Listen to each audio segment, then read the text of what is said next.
Hello, and welcome to the channel. Tonight we're stepping into the quiet world of consciousness. Imagine the soft glow of awareness flickering behind your eyes, like candlelight dancing in a gentle breeze. Here, in this most intimate space of human experience, thoughts arise and dissolve like morning mist over still water. We'll explore the gentle mysteries of what it means to be aware, to witness your own thoughts, thinking, to feel your own feelings feeling.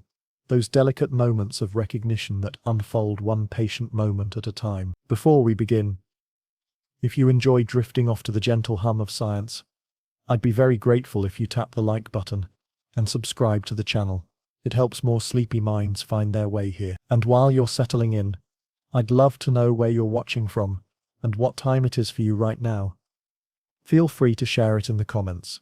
It's always wonderful to see how far these quiet little journeys reach. So get cozy, let your shoulders relax.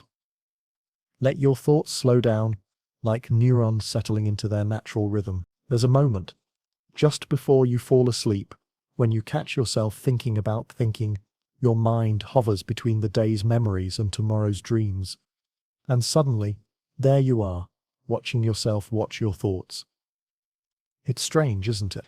This silent observer that seems to live behind your eyes, the one who knows what it's like to be you. Right now, as you listen to these words, something remarkable is happening. Electrical patterns are dancing through your brain, neurons are firing in precise sequences, yet, somehow, mysteriously, all of this biological machinery creates the warm, immediate feeling of being present, of being aware, of simply being you. Scientists call this consciousness, but the word feels almost too small for something so vast and intimate. Think about it for a moment. You don't just process information like a computer. You experience. The sunset doesn't just register as wavelengths of light hitting your retina. It feels beautiful. It stirs something deep inside you. It becomes part of your inner world. This is the whisper behind your eyes, the gentle presence that turns mere neural activity into the rich, textured experience of being alive. But what is this presence really? Is it something your brain creates, like steam rising from hot water? Or is it something more fundamental, something that might exist beyond the 3 pounds of tissue in your skull? These questions have puzzled humanity for thousands of years, from ancient philosophers sitting by flickering fires, to modern neuroscientists peering into brain scanners that glow like technological altars. The ancient Greeks had a word, psyche, which meant both soul and butterfly, as if consciousness were something delicate and transformative, something that could emerge from the cocoon of matter and take flight. Indigenous cultures spoke of awareness as a river that flows through all things, connecting each drop of experience to the vast ocean of being. Even today, as we map every neuron and measure every brainwave, consciousness remains beautifully elusive, like trying to catch moonlight in a jar. What makes this mystery even more intriguing is that consciousness seems to be the one thing we know most intimately, yet understand least scientifically. You know what it feels like to be you better than you know anything else. The gentle hum of your thoughts, the way memories drift through your awareness like clouds across an inner sky, the strange sense that there's a you in there, looking out at the world through the windows of your eyes. But here's where it gets wonderfully strange. When scientists look at your brain, they see neurons and chemicals, electrical patterns and blood flow, but they can't find you anywhere. They can see what happens when you think about your grandmother, or taste chocolate, or feel sad. But the actual experience, what philosophers call the what it's likeness of being you, seems to dance just beyond the reach of their instruments. It's as if consciousness is the universe's most beautiful magic trick. Somehow, the cold dance of atoms and molecules, the mechanical firing of brain cells, gives rise to warmth, to color, to the feeling of a summer breeze on your skin, to the bittersweet ache of nostalgia, to the quiet joy of understanding something new. How does the brain's symphony of chemistry create the music of experience? This question, the question of consciousness, might be the deepest puzzle we face as human beings. It touches everything. How we understand ourselves, how we relate to others, what it means to be alive in this vast and mysterious universe. It bridges the gap between the world we can measure and the world we actually live in, between the objective reality of science and the subjective reality of being human. And that's why we're here together, in this gentle space between waking and sleeping, where the mind is soft and receptive, ready to explore ideas that are too big for ordinary thinking. We're going to wander through the landscape of consciousness like explorers in a dream, following pathways that lead from the everyday miracle of perception to the deepest questions about reality itself. We'll discover how your brain builds the sense of being you, how consciousness might exist on a spectrum from the dreamless sleep of stones to the brilliant awareness of poets and mystics. We'll explore what happens to consciousness when the brain is injured, when it dreams, when it encounters the profound states revealed by meditation and psychedelics. We'll ask whether animals are conscious, whether machines might someday be aware, and whether consciousness itself might be the fabric from which reality is woven. But most of all, we'll approach these mysteries with wonder rather than certainty, with curiosity rather than conclusions, because consciousness isn't just a scientific problem to be solved, it's the mystery of your own existence, the secret of what it means to be aware, to be present, to be beautifully, inexplicably alive in this moment. So let yourself settle in, let your thinking mind relax, and prepare to meet the mystery of consciousness, not as something separate from you, but as the very awareness through which these words are being understood right now. The whisper behind your eyes isn't just something you have, it might be something you are. Are you awake, or just aware? The difference between perception and presence. This morning, you probably woke up without really noticing the moment it happened. 1 second, you were lost in dreams, and the next, you were reaching for your phone, already planning your day. But somewhere in between, something extraordinary occurred. Consciousness gently returned, like dawn breaking across an inner horizon. The question is, when exactly did you come back online? This isn't just philosophical curiosity. The difference between simply processing information and being genuinely aware might be the most important distinction in understanding consciousness. Your brain is always busy, even during deep sleep. It's monitoring your breathing, maintaining your heartbeat, filing away memories from the day. But consciousness seems to be something more specific, more intimate. It's not just the brain working, it's the brain creating an inner experiencer, a witness to its own activity. Think about those moments when you're driving a familiar route and suddenly realize you don't remember the last few miles. Your brain was clearly functioning. You stopped at red lights, avoided other cars, navigated complex traffic patterns. But were you conscious during that time? Or were you more like a sophisticated biological robot, executing learned programs without anyone really being home? Neuroscientists studying this puzzle have discovered that the brain seems to operate on multiple levels simultaneously. There's what they call the zombie mode, automatic processes that handle routine tasks without requiring conscious attention. Your brainstem keeps you breathing, your cerebellum maintains your balance, your visual cortex processes thousands of images per second, all without bothering to inform the conscious you about these activities. But then there's something else, something that lights up different networks in the brain when it's active. It's like the difference between a theater with lights on but no audience, and a theater where someone is actually watching the performance. The show might be the same, but the presence of awareness transforms everything.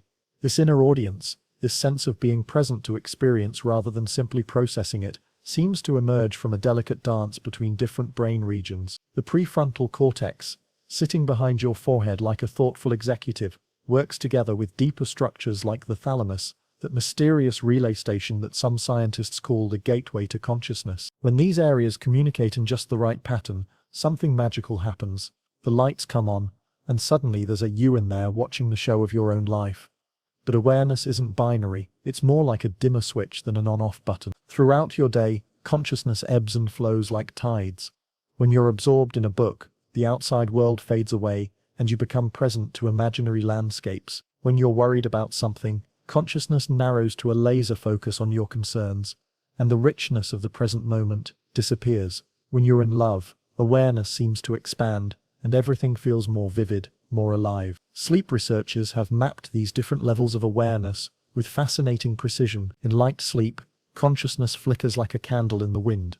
Sometimes you're dimly aware of sounds from the outside world, sometimes you're lost in hypnagogic hallucinations, those strange half-dreams that dance at the edge of waking. In deep sleep, consciousness seems to vanish almost entirely, though something must remain, because you can still be awakened by a crying baby or your name being called. And then there's REM sleep, where consciousness puts on the most extraordinary performance of all, creating entire worlds complete with characters, plots, and emotions. all while your body lies paralyzed in bed. The dreaming brain is clearly conscious in some sense, but it's a consciousness cut off from the outside world, free to create its own reality according to mysterious rules that make perfect sense until the moment you wake up. What makes this even more intriguing is that consciousness doesn't seem to be evenly distributed throughout your waking hours. There are peak moments: falling in love, watching a sunset, experiencing a piece of music that moves you deeply, when consciousness seems to burn brighter, when you feel intensely present and alive. Psychologists call these flow states, or moments of peak experience, and they suggest that ordinary consciousness might be just one setting on a much larger dial. Meditation traditions have mapped these territories for thousands of years, describing states of awareness that range from the ordinary chatter of everyday thinking to profound states of clarity and presence that seem to reveal consciousness in its pure form. Buddhist monks speak of mindfulness as the cultivation of awareness itself, not awareness of something in particular, but the quality of knowing that makes all experience possible. This brings us to a beautiful paradox. The more closely you examine consciousness, the more it reveals itself to be both utterly familiar and completely mysterious. You know what it's like to be aware. It's the most intimate fact of your existence. Yet, when you try to locate this awareness, when you search for the observer behind the observation, it seems to slip away like water through your fingers. Perhaps that's because consciousness isn't something you have, like a possession you could lose or find. Perhaps it's something you are. The very capacity for experience itself, the open space in which thoughts and feelings and perceptions arise and pass away. When you look for the one who is looking, you're like an eye trying to see itself, or like the sky searching for itself among the clouds. This shift in perspective, from viewing consciousness as something the brain produces, to recognizing it as the awareness within which even brain activity is known, opens up entirely new ways of understanding what it means to be present, to be awake, to be aware. And it prepares us for an even deeper question. If consciousness is this fundamental capacity for experience, then who or what is the experiencer? What is this self that seems to be aware of awareness itself? The mirror inside your mind. How the brain builds a self. There's a peculiar experiment that neuroscientists love to perform on unsuspecting volunteers. They seat you in front of a mirror, but instead of seeing your own reflection, you see someone else's face looking back at you. At the same time, both you and the other person are gently touched on the cheek. After just a few minutes of this synchronized touching and seeing, something extraordinary happens. You begin to feel as if the other person's face is your own. The boundary between self and other starts to dissolve, and suddenly, you're not quite sure where you end and someone else begins. This simple experiment reveals something profound about the nature of the self. It's not as solid or permanent as it feels. The sense of being a continuous, unified person living inside your body is actually one of the brain's most sophisticated constructions, a kind of ongoing story that your neural networks tell themselves about who and what you are. Right now, as you listen to these words, your brain is performing millions of calculations to maintain this illusion of selfhood. It's integrating signals from your body, the feeling of your clothes against your skin, the rhythm of your breathing, the position of your limbs in space, and weaving them together with memories, thoughts, and emotions to create the seamless experience of being you. It's like a master filmmaker editing together footage from dozens of cameras to create a single coherent narrative. The brain accomplishes this magic trick through something neuroscientists call the default mode network, a collection of brain regions that becomes active when you're not focused on anything in particular, when your mind is simply being itself. This network includes areas like the medial prefrontal cortex, which helps create your sense of self-identity, and the posterior cingulate cortex, which seems to maintain the feeling of being a continuous person through time. But here's where it gets interesting. When neuroscientists use brain scanners to watch this network in action, they discover that the self isn't located in any single place. Instead, it emerges from the conversation between different brain regions, each contributing its own piece of information to the overall sense of selfhood. The insula buried deep in the folds of your brain monitors signals from your internal organs and creates your sense of having a body. The temporal lobes store memories and create your sense of having a personal history. The frontal cortex weaves together thoughts and plans, creating your sense of being someone who makes decisions and has intentions. It's remarkable when you think about it. The feeling of being a unified self, so immediate and obvious that you never question it, is actually the result of countless unconscious processes working together to create this seamless narrative. And sometimes, when these processes are disrupted, the illusion reveals itself for what it is. People who have suffered certain types of brain damage can experience what neurologists call dissociative disorders, conditions where the normal sense of self begins to fragment. Some patients report feeling as if they're watching their life from outside their body. Others describe feeling as if their thoughts don't belong to them, or as if their actions are being controlled by someone else. These experiences, while distressing, offer us a unique window into how the brain constructs the sense of selfhood, by showing us what happens when that construction is disrupted. But you don't need brain damage to experience these fluctuations in the sense of self. Think about those moments when you're completely absorbed in an activity, playing music, making love, watching a gripping movie, and you temporarily forget about yourself entirely. The constant inner narrator, that usually provides a running commentary on your experience, simply goes quiet, and there's just the pure experience itself, without anyone there to claim ownership of it. Or consider how your sense of self changes throughout the day. In the morning, you might feel sharp and clear, your sense of identity crisp and well-defined. By evening, after a long day, that sense of self might feel softer, more diffuse. When you're tired, stressed, or in love, the boundaries of the self can become surprisingly fluid. The confident, decisive person you were at work might transform into someone entirely different when you're holding a sleeping child or walking alone in nature. Dreams offer perhaps the most fascinating glimpse into the brain's construction of selfhood. In dreams, you're definitely you. You have a sense of identity, you make decisions, you react to events, but at the same time you readily accept impossible transformations and contradictions. You might dream that you're simultaneously yourself and someone else, or that you're a child and an adult at the same time. The dreaming brain maintains just enough sense of self to create the experience of being someone, but it's remarkably flexible about who that someone might be. Memory plays a crucial role in this construction of self.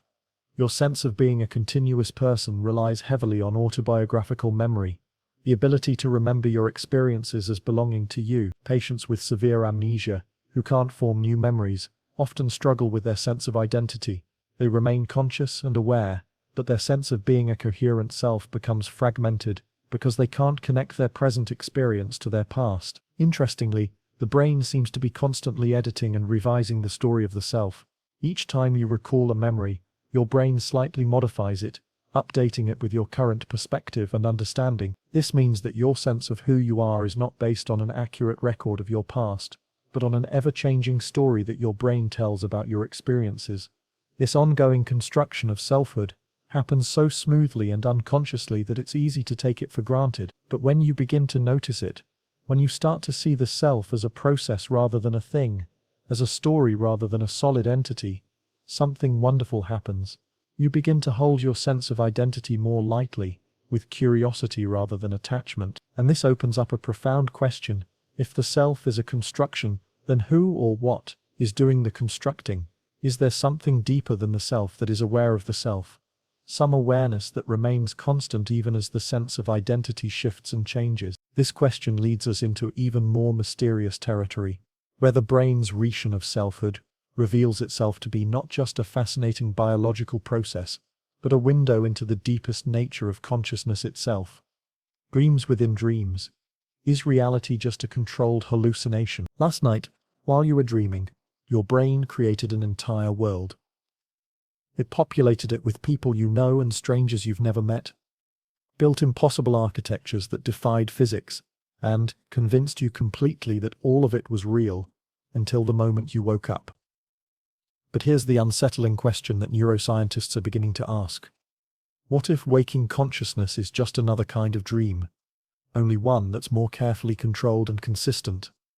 This isn't just philosophical speculation. The more we understand about how the brain creates our experience of reality, the more it appears that perception isn't a passive recording of the world around us, but an active construction, a kind of controlled hallucination that the brain creates based on a combination of sensory input and its own predictions about what should be there. Think about your visual experience right now. It feels like you're directly seeing the world. Colors, shapes, textures all seem immediately present and real. But neuroscientists have discovered that what you're actually experiencing is your brain's best guess about what's out there, based on the relatively sparse information coming through your eyes. Your brain fills in the blind spots where your optic nerve connects to your retina. It adds motion and depth and color constancy. and it seamlessly integrates all of this processed information into the seamless visual field you experience. In fact, much of what you see is actually your brain's prediction of what should be there, based on your past experience and the context of the current situation. This is why magic tricks work. The magician exploits your brain's tendency to fill in details and make assumptions, creating an experience that seems real but isn't actually what happened. The brain scientist Anil Seth describes consciousness as a controlled hallucination, the brain's ongoing attempt to predict and explain the causes of its sensory inputs. In dreams, this system runs wild, creating elaborate experiences without any external input to constrain it. In waking consciousness, sensory information acts like a gentle editor, keeping the brain's creative storytelling roughly aligned with external reality. But sometimes that editing process breaks down, even when we're awake. Consider hallucinations. Experiences that feel completely real to the person having them, even though they don't correspond to any external stimulus. What's fascinating is that the brain activity during hallucinations often looks very similar to the brain activity during normal perception. The difference isn't in what's happening neurologically, but in whether there's actual sensory input driving the experience. This suggests that the line between perception and hallucination, between reality and imagination, might be much thinner than we typically assume. Your brain is constantly creating your reality, whether you're awake or dreaming, whether you're seeing something that's really there, or experiencing a vivid hallucination. Drug-induced altered states offer another fascinating window into the brain's construction of reality. When people take psychedelics like psilocybin or LSD, they often report experiences that feel more real than ordinary reality. Colors become more vivid, connections between ideas more apparent, the sense of meaning more profound, yet we know that these substances simply alter the brain's normal patterns of activity. They don't add anything new to the system, they just change how the existing neural networks communicate with each other. What this suggests is that ordinary consciousness might be just one possible configuration of the brain's reality-generating system. Under different conditions, whether through drugs, meditation, extreme stress, or even just the natural fluctuations of brain chemistry, consciousness can reveal entirely different ways of experiencing reality, each feeling completely valid and real from the inside. Virtual reality technology is beginning to give us new ways to explore these questions.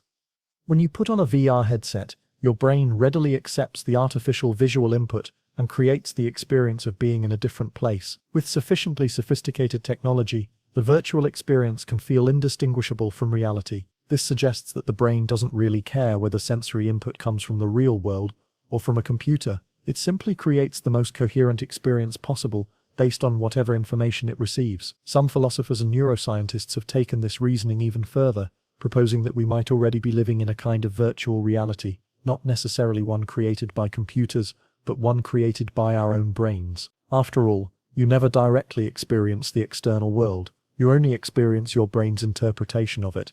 The colors you see exist only in your consciousness, not in the wavelengths of light themselves.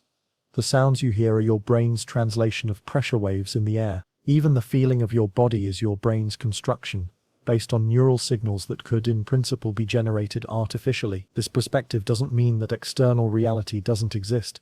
It just means that your access to it is always mediated by your brain's perceptual and cognitive processes. You live in a world of your brain's making, and that world, while based on external reality, is fundamentally a creation of consciousness itself. Dreams offer perhaps the most compelling evidence for this view. In dreams, your brain creates experiences that can be emotionally profound, visually stunning, and narratively complex, all without any input from the external world.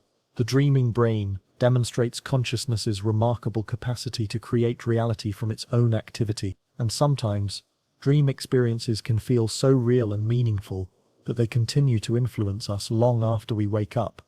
Lucid dreams, dreams in which you become aware that you're dreaming, offer a particularly intriguing glimpse into consciousness's reality-creating powers. In lucid dreams, you can sometimes take conscious control of the dream environment, reshaping it according to your will. This suggests that consciousness isn't just a passive observer of reality, but an active participant in its creation. As we explore these ideas, a profound question emerges. If consciousness is constantly creating reality through its perceptual and cognitive processes, then what is the relationship between consciousness and the world? Are they separate things, or are they more intimately connected than we usually assume? And if your reality is always, in some sense, a creation of your consciousness, then understanding consciousness becomes not just a scientific curiosity, but the key to understanding the very nature of existence itself. This realization prepares us for an even deeper mystery, the question of why there should be any subjective experience at all, why consciousness shouldn't just process information without anyone being there to experience it. It's a puzzle that has stumped philosophers and scientists for centuries, and it goes by a deceptively simple name: the hard problem of consciousness. The hard problem. Why can't science explain subjective experience?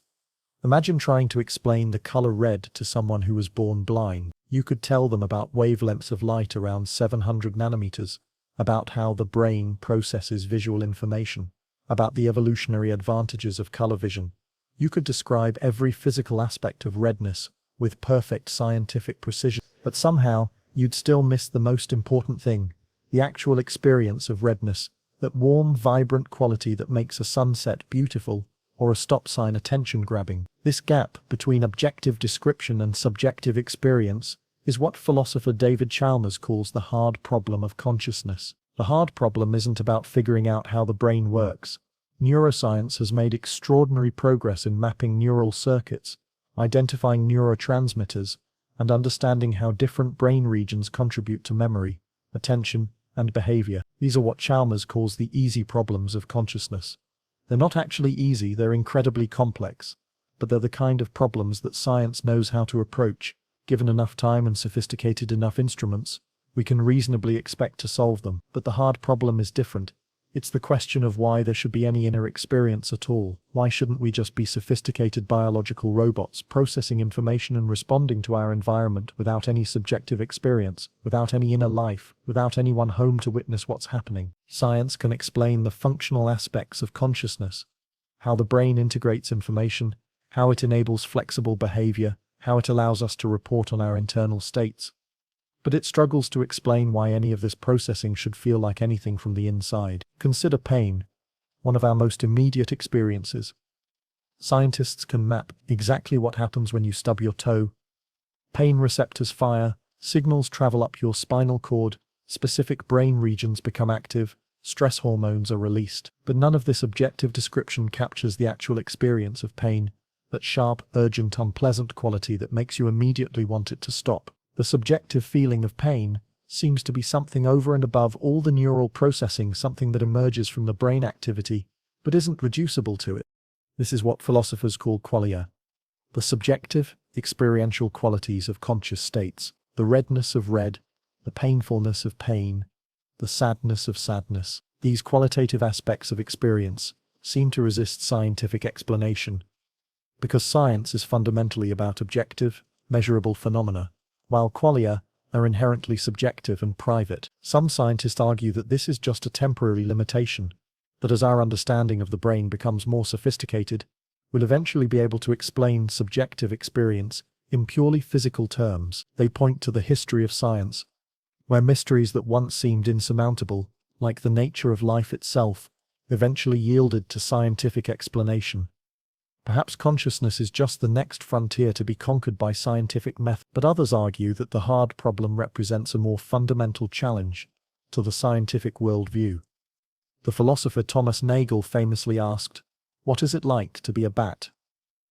A bat experiences the world through echolocation, navigating by the echoes of its own calls. Science can explain the mechanics of echolocation in exquisite detail, but it seems impossible to capture what that experience actually feels like from the bat's perspective. There appears to be something it's like to be a conscious creature that can't be captured by objective description, no matter how detailed.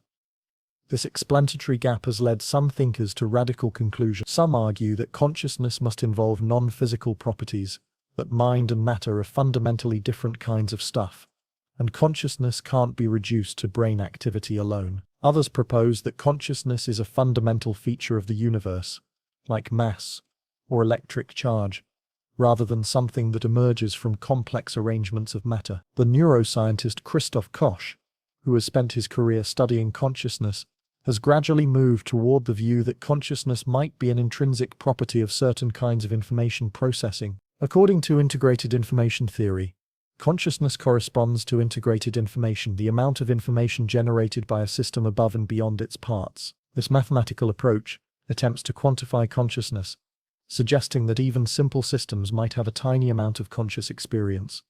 But critics argue that even these sophisticated theories don't really solve the hard problem. They just push it back a step. Even if consciousness corresponds to integrated information, why should integrated information feel like anything? Why shouldn't there just be information integration without any accompanying subjective experience? The hard problem has practical implications too. As we develop more sophisticated artificial intelligence and consider the possibility of conscious machines, we need to grapple with questions about what kinds of systems might be capable of subjective experience. If a computer could perfectly simulate a human brain, would it be conscious? How would we know? These aren't just philosophical puzzles. They could become urgent ethical questions as our technology advances. Some philosophers argue that the hard problem reveals the limits of human understanding, rather than a fundamental mystery about consciousness. Just as dogs might be incapable of understanding quantum mechanics, perhaps humans are cognitively limited in ways that prevent us from understanding consciousness. The hard problem might be hard for us but not inherently mysterious. Others suggest that we're asking the wrong questions, that the hard problem dissolves when we stop thinking of consciousness as something separate from the physical processes of the brain. Perhaps the mistake is in assuming that there's something it's like to be conscious that goes beyond the information processing itself. Perhaps the felt quality of experience just is the information processing viewed from the inside. But even as we grapple with these deep theoretical questions, consciousness continues to be the most intimate and undeniable aspect of our existence.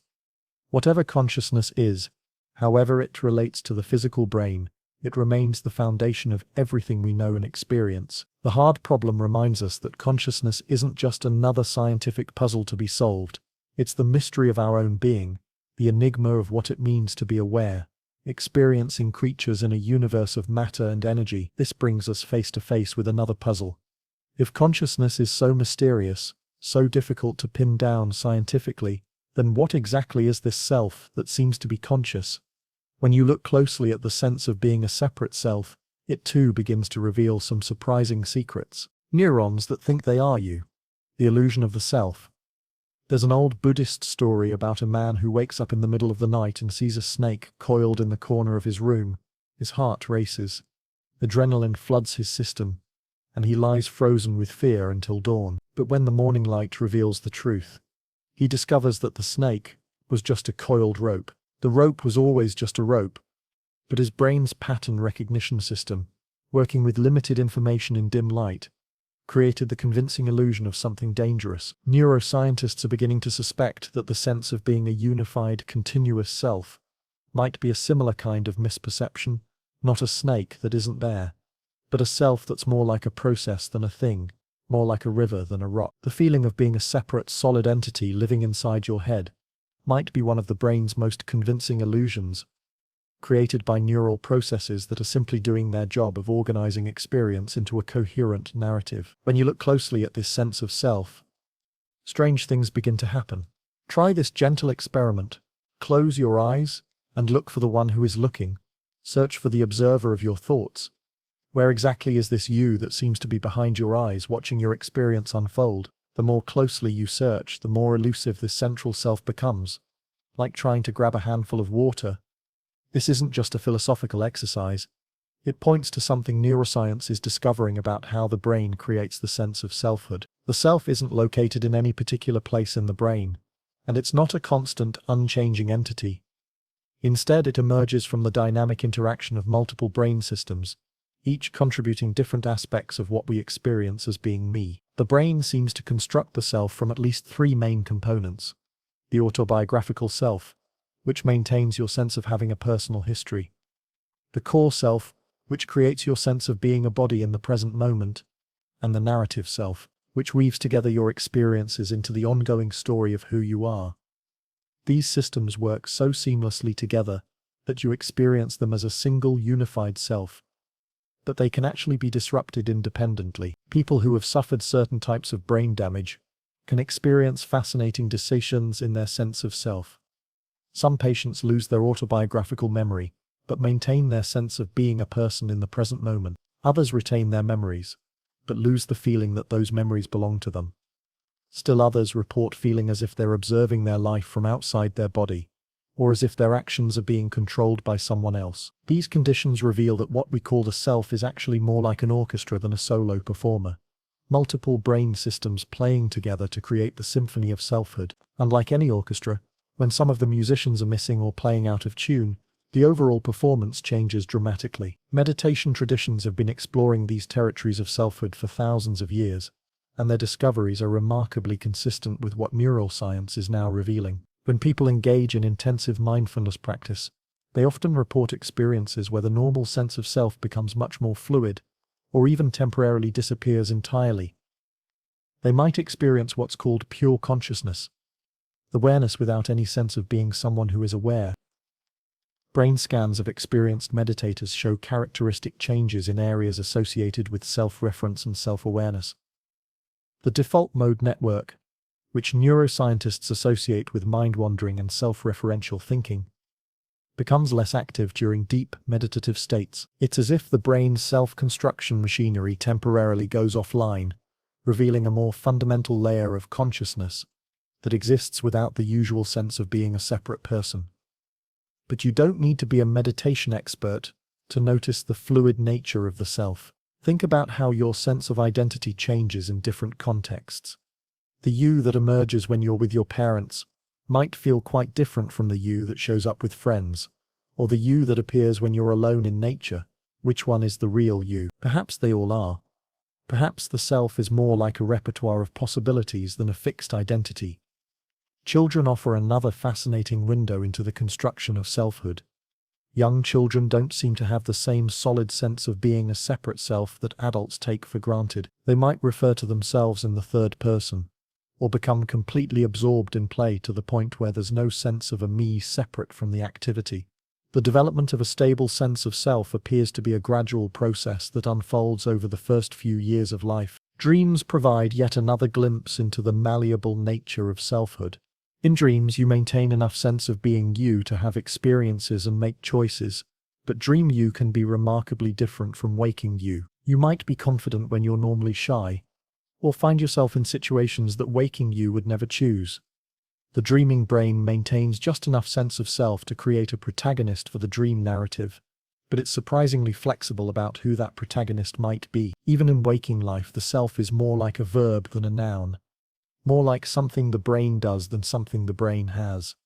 Every moment your neural networks are constructing and reconstructing your sense of being a continuous, unified person. Most of the time this happens so smoothly that you never notice it, but sometimes in moments of intense absorption, deep relaxation or profound love, the boundaries of the self can become surprisingly permeable.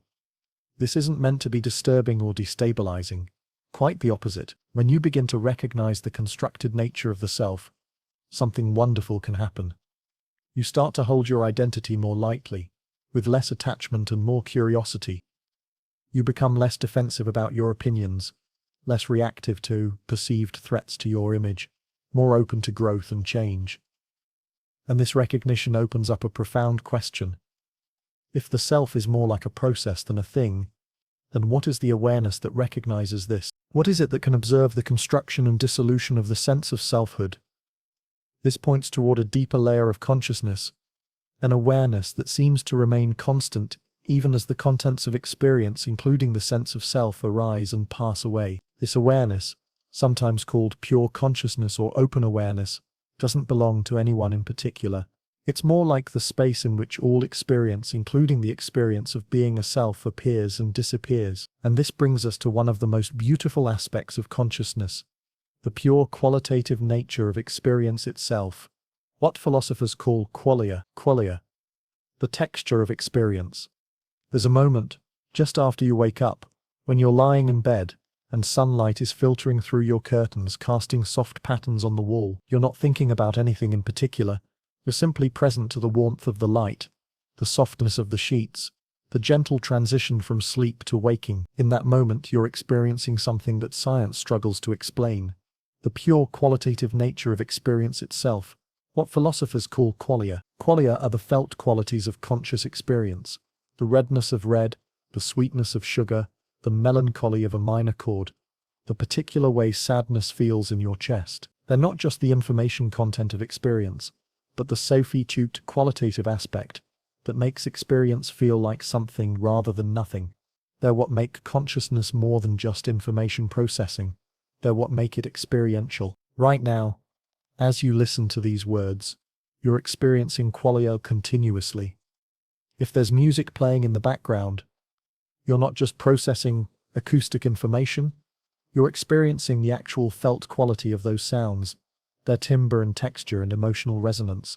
If you're comfortable, you're not just receiving sensory data about temperature and pressure, you're experiencing the actual feeling of comfort, that subtle sense of well-being that pervades your body. What makes qualia so mysterious is that they seem to be inherently private and ineffable. You know exactly what your experience of the color blue feels like, but you can never fully communicate that quality to someone else. And you can never know for certain whether their experience of blue feels the same as yours. This creates what philosophers call the inverted spectrum problem. It's conceivable that what you experience as red, someone else might experience as green, and vice versa. But as long as they call roses red and grass green, there would be no way to detect this difference. Neuroscientists can map exactly what happens in your brain when you see the color red.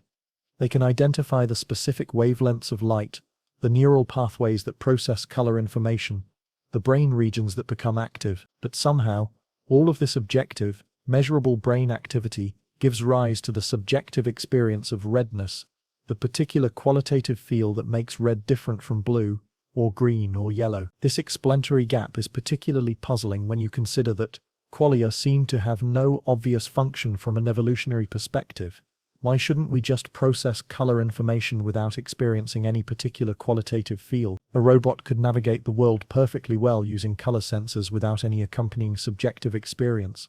Yet somehow, evolution has produced creatures like us, for whom information processing is accompanied by rich, textured, qualitative experience. Some philosophers argue that qualia are evidence that consciousness can't be reduced to purely physical processes, that there's something about subjective experience that goes beyond what science can explain in terms of neurons and brain chemistry. Others propose that qualia are just how information processing feels from the inside, that the subjective quality of experience is identical to the objective neural processes, just viewed from a different perspective. But qualia aren't just philosophical puzzles, they're the very fabric of your lived experience.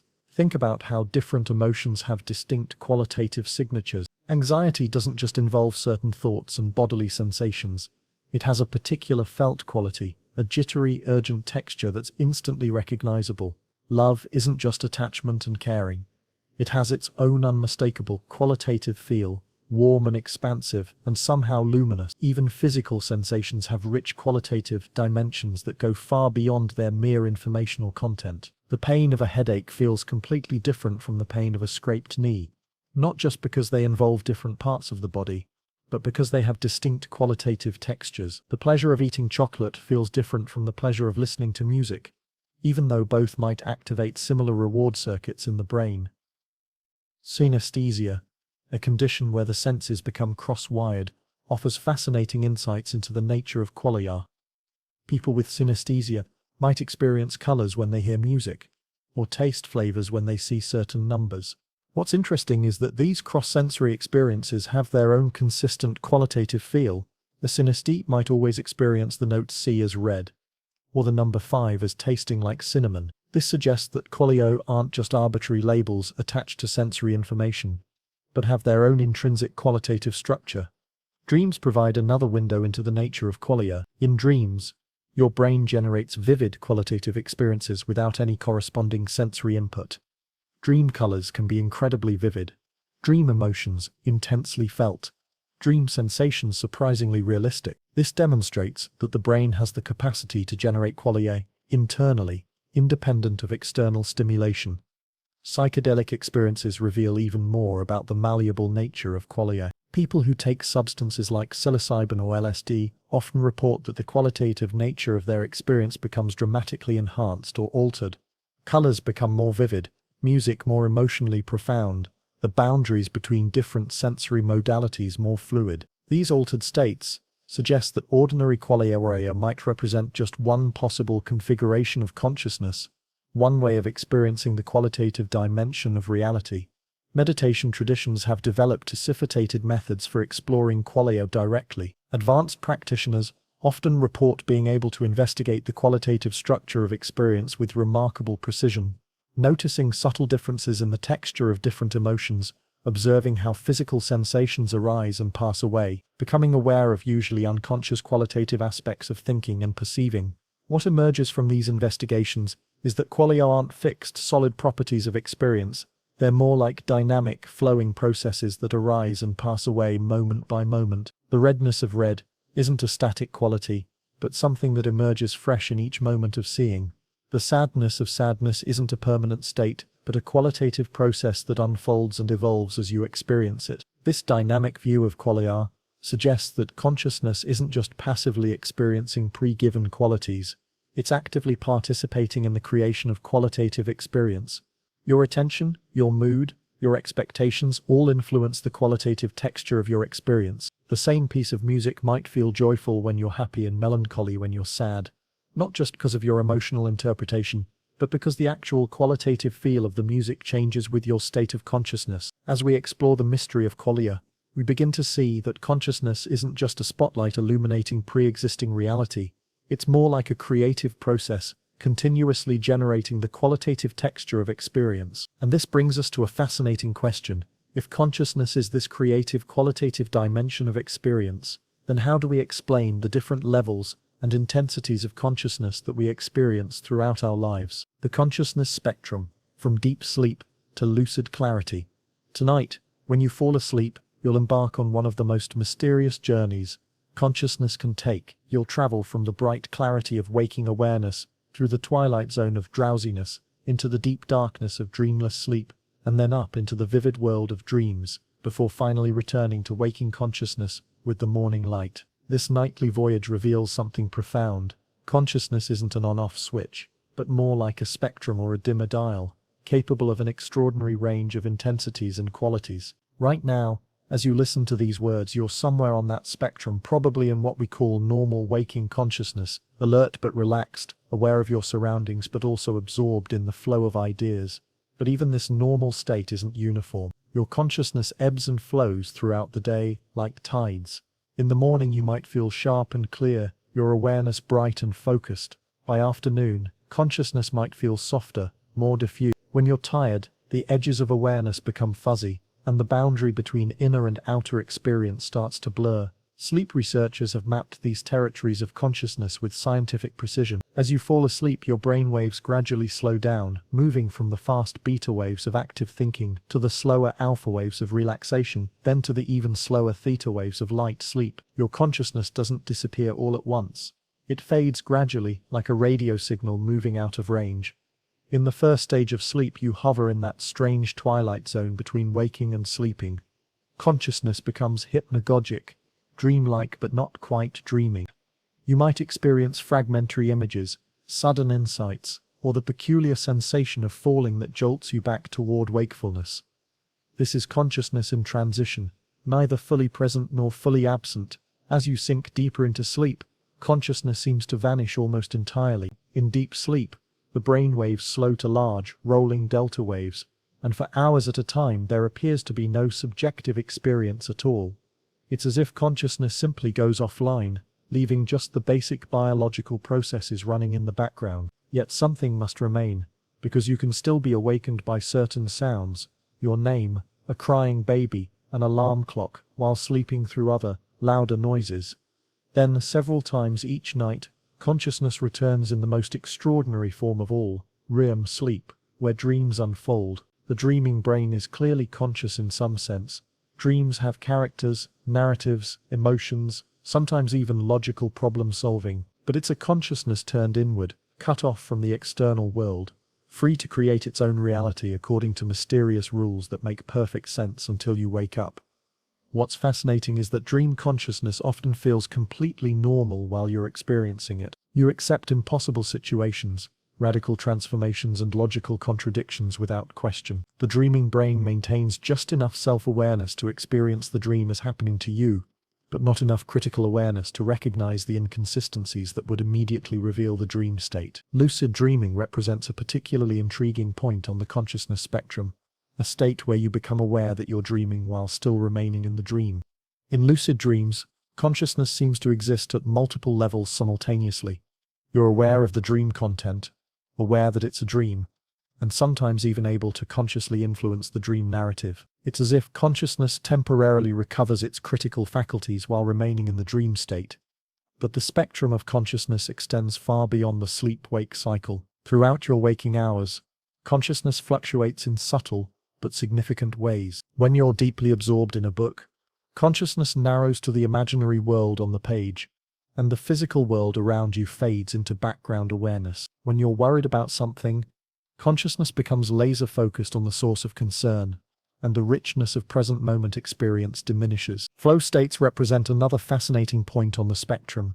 Moments when consciousness becomes so absorbed in an activity that the sense of self temporarily disappears. Athletes describe being in the zone. Musicians speak of becoming one with their instrument. And artists report periods where they seem to step aside and let the creative process flow through them. In these states, consciousness is intensely present, but paradoxically selfless, highly focused yet effortlessly relaxed. Meditation reveals even more dramatic variations in the spectrum of consciousness. Beginning meditators often discover just how chaotic and fragmented ordinary consciousness actually is. Thoughts arising and passing away without apparent order, attention jumping from object to object, like a restless butterfly. But as practice deepens, consciousness can become progressively more stable, clear, and unified. Advanced meditators report states of consciousness that seem to exist at the far reaches of the spectrum, states of profound stillness, where thoughts cease entirely, but awareness remains brilliantly clear, states of boundless compassion, where the sense of separation between self and other dissolves, states of what they call pure consciousness, where awareness exists without any particular content. Psychedelic substances can also dramatically shift consciousness along the spectrum, often in ways that feel more real and meaningful than ordinary waking awareness. People who take substances like psilocybin or LSD often report that colors become more vivid, music more emotionally profound, and the interconnectedness of all things more apparent. These altered states suggest that ordinary consciousness might bend at just one narrow band on a much broader spectrum of possible ways of being aware.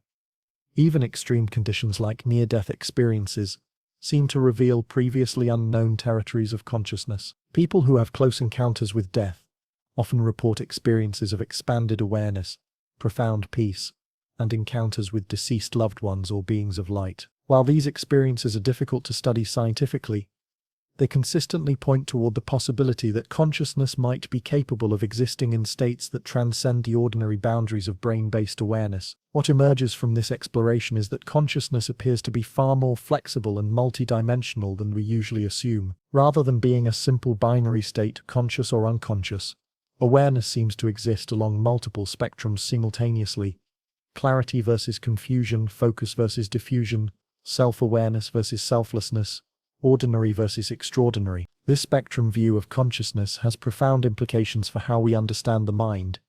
It suggests that the boundaries between different states, waking, dreaming, meditation, psychedelic experiences, might be more fluid than we typically assume. It also raises intriguing questions about which states of consciousness might be most fundamental or most revealing about the true nature of awareness itself. As we continue to explore these questions, we encounter an even more radical possibility. What if consciousness isn't produced by complex brains at all, but is instead a fundamental feature of reality itself? What if awareness is something that exists at every level of the universe, from the smallest particles to the largest galaxies? This brings us to one of the most intriguing theories in consciousness studies: panpsychism. Panpsychism is everything a little bit aware. There's something almost scandalous about the idea that your smartphone might have a tiny spark of consciousness, or that the electrons spinning around atomic nuclei might experience something analogous to what you feel when you're happy or sad. Yet, this is exactly what a growing number of philosophers and scientists are beginning to seriously consider. The theory is called panpsychism. The idea that consciousness is a fundamental feature of reality, present at every level of existence, from the smallest particles to the most complex brains. At first glance, panpsychism seems absurd. Rocks don't seem conscious. Rivers don't appear to have inner lives. and your coffee mug certainly doesn't seem to experience the warmth of the coffee within it. But proponents of panpsychism argue that this apparent absurdity might stem from our limited perspective on what consciousness actually is, and how it manifests in different systems. The core insight of panpsychism is that consciousness might be less like a special property that emerges from complex arrangements of matter, and more like a basic feature of matter itself, similar to mass, charge or spin. Just as an electron has a specific mass and charge regardless of whether it's part of a simple atom or a complex molecule, it might also have a tiny amount of conscious experience regardless of the system it's part of. This doesn't mean that electrons are having complicated thoughts or rich emotional experiences. Their consciousness, if it exists, would presumably be incredibly simple, perhaps just the bare capacity for something to be felt or experienced. But when billions of these micro-conscious entities organize themselves into the incredibly complex patterns we call brains, their individual sparks of awareness might combine and integrate into the rich, unified consciousness that you experience as being you. The philosopher Philip Goff, one of the leading advocates of contemporary panpsychism, argues that this view actually solves several major problems in consciousness studies. The biggest challenge for traditional theories is explaining how consciousness could emerge from purely unconscious matter. It's like trying to explain how you could get wetness from completely dry substances. There seems to be an unbridgeable gap between the physical and the experiential. But if matter already has conscious properties, even in very simple forms, then complex consciousness becomes much easier to explain. It's not a matter of creating something entirely new, but of organizing and integrating something that already exists. Just as many H2O molecules can come together to form a wave, many micro-conscious entities might come together to form the wave of unified awareness that constitutes your conscious experience. This perspective finds surprising support from some areas of physics. Quantum mechanics reveals that even elementary particles seem to have something analogous to experience. They respond to being observed. They exist in superposition states until decided by measurement. They seem to be connected to other particles across vast distances through quantum entanglement.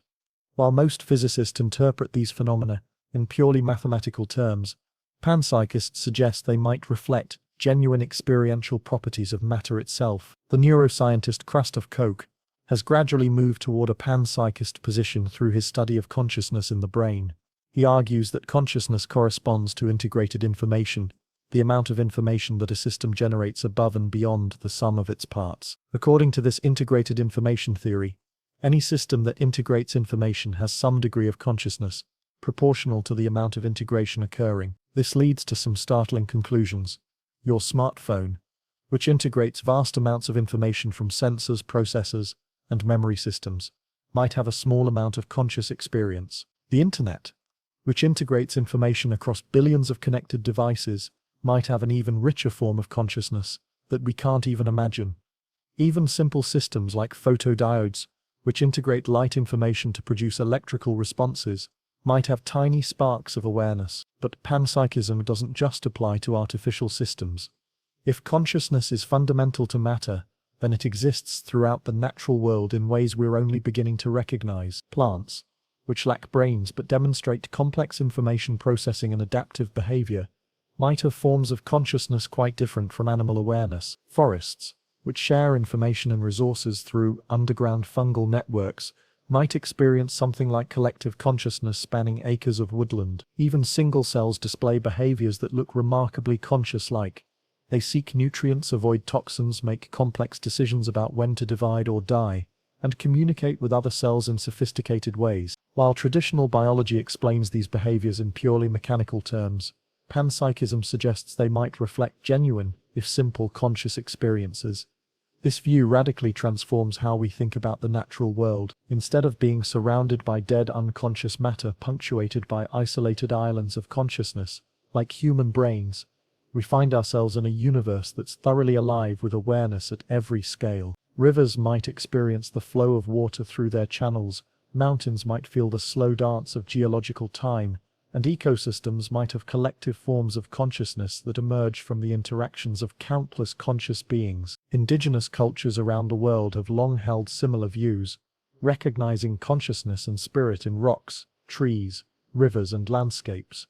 From a panpsychist perspective, these traditional beliefs might be more scientifically accurate than the mechanistic worldview that replaced them. The animistic understanding that everything is alive and aware might capture something essential about the nature of reality that Western science is only now beginning to rediscover.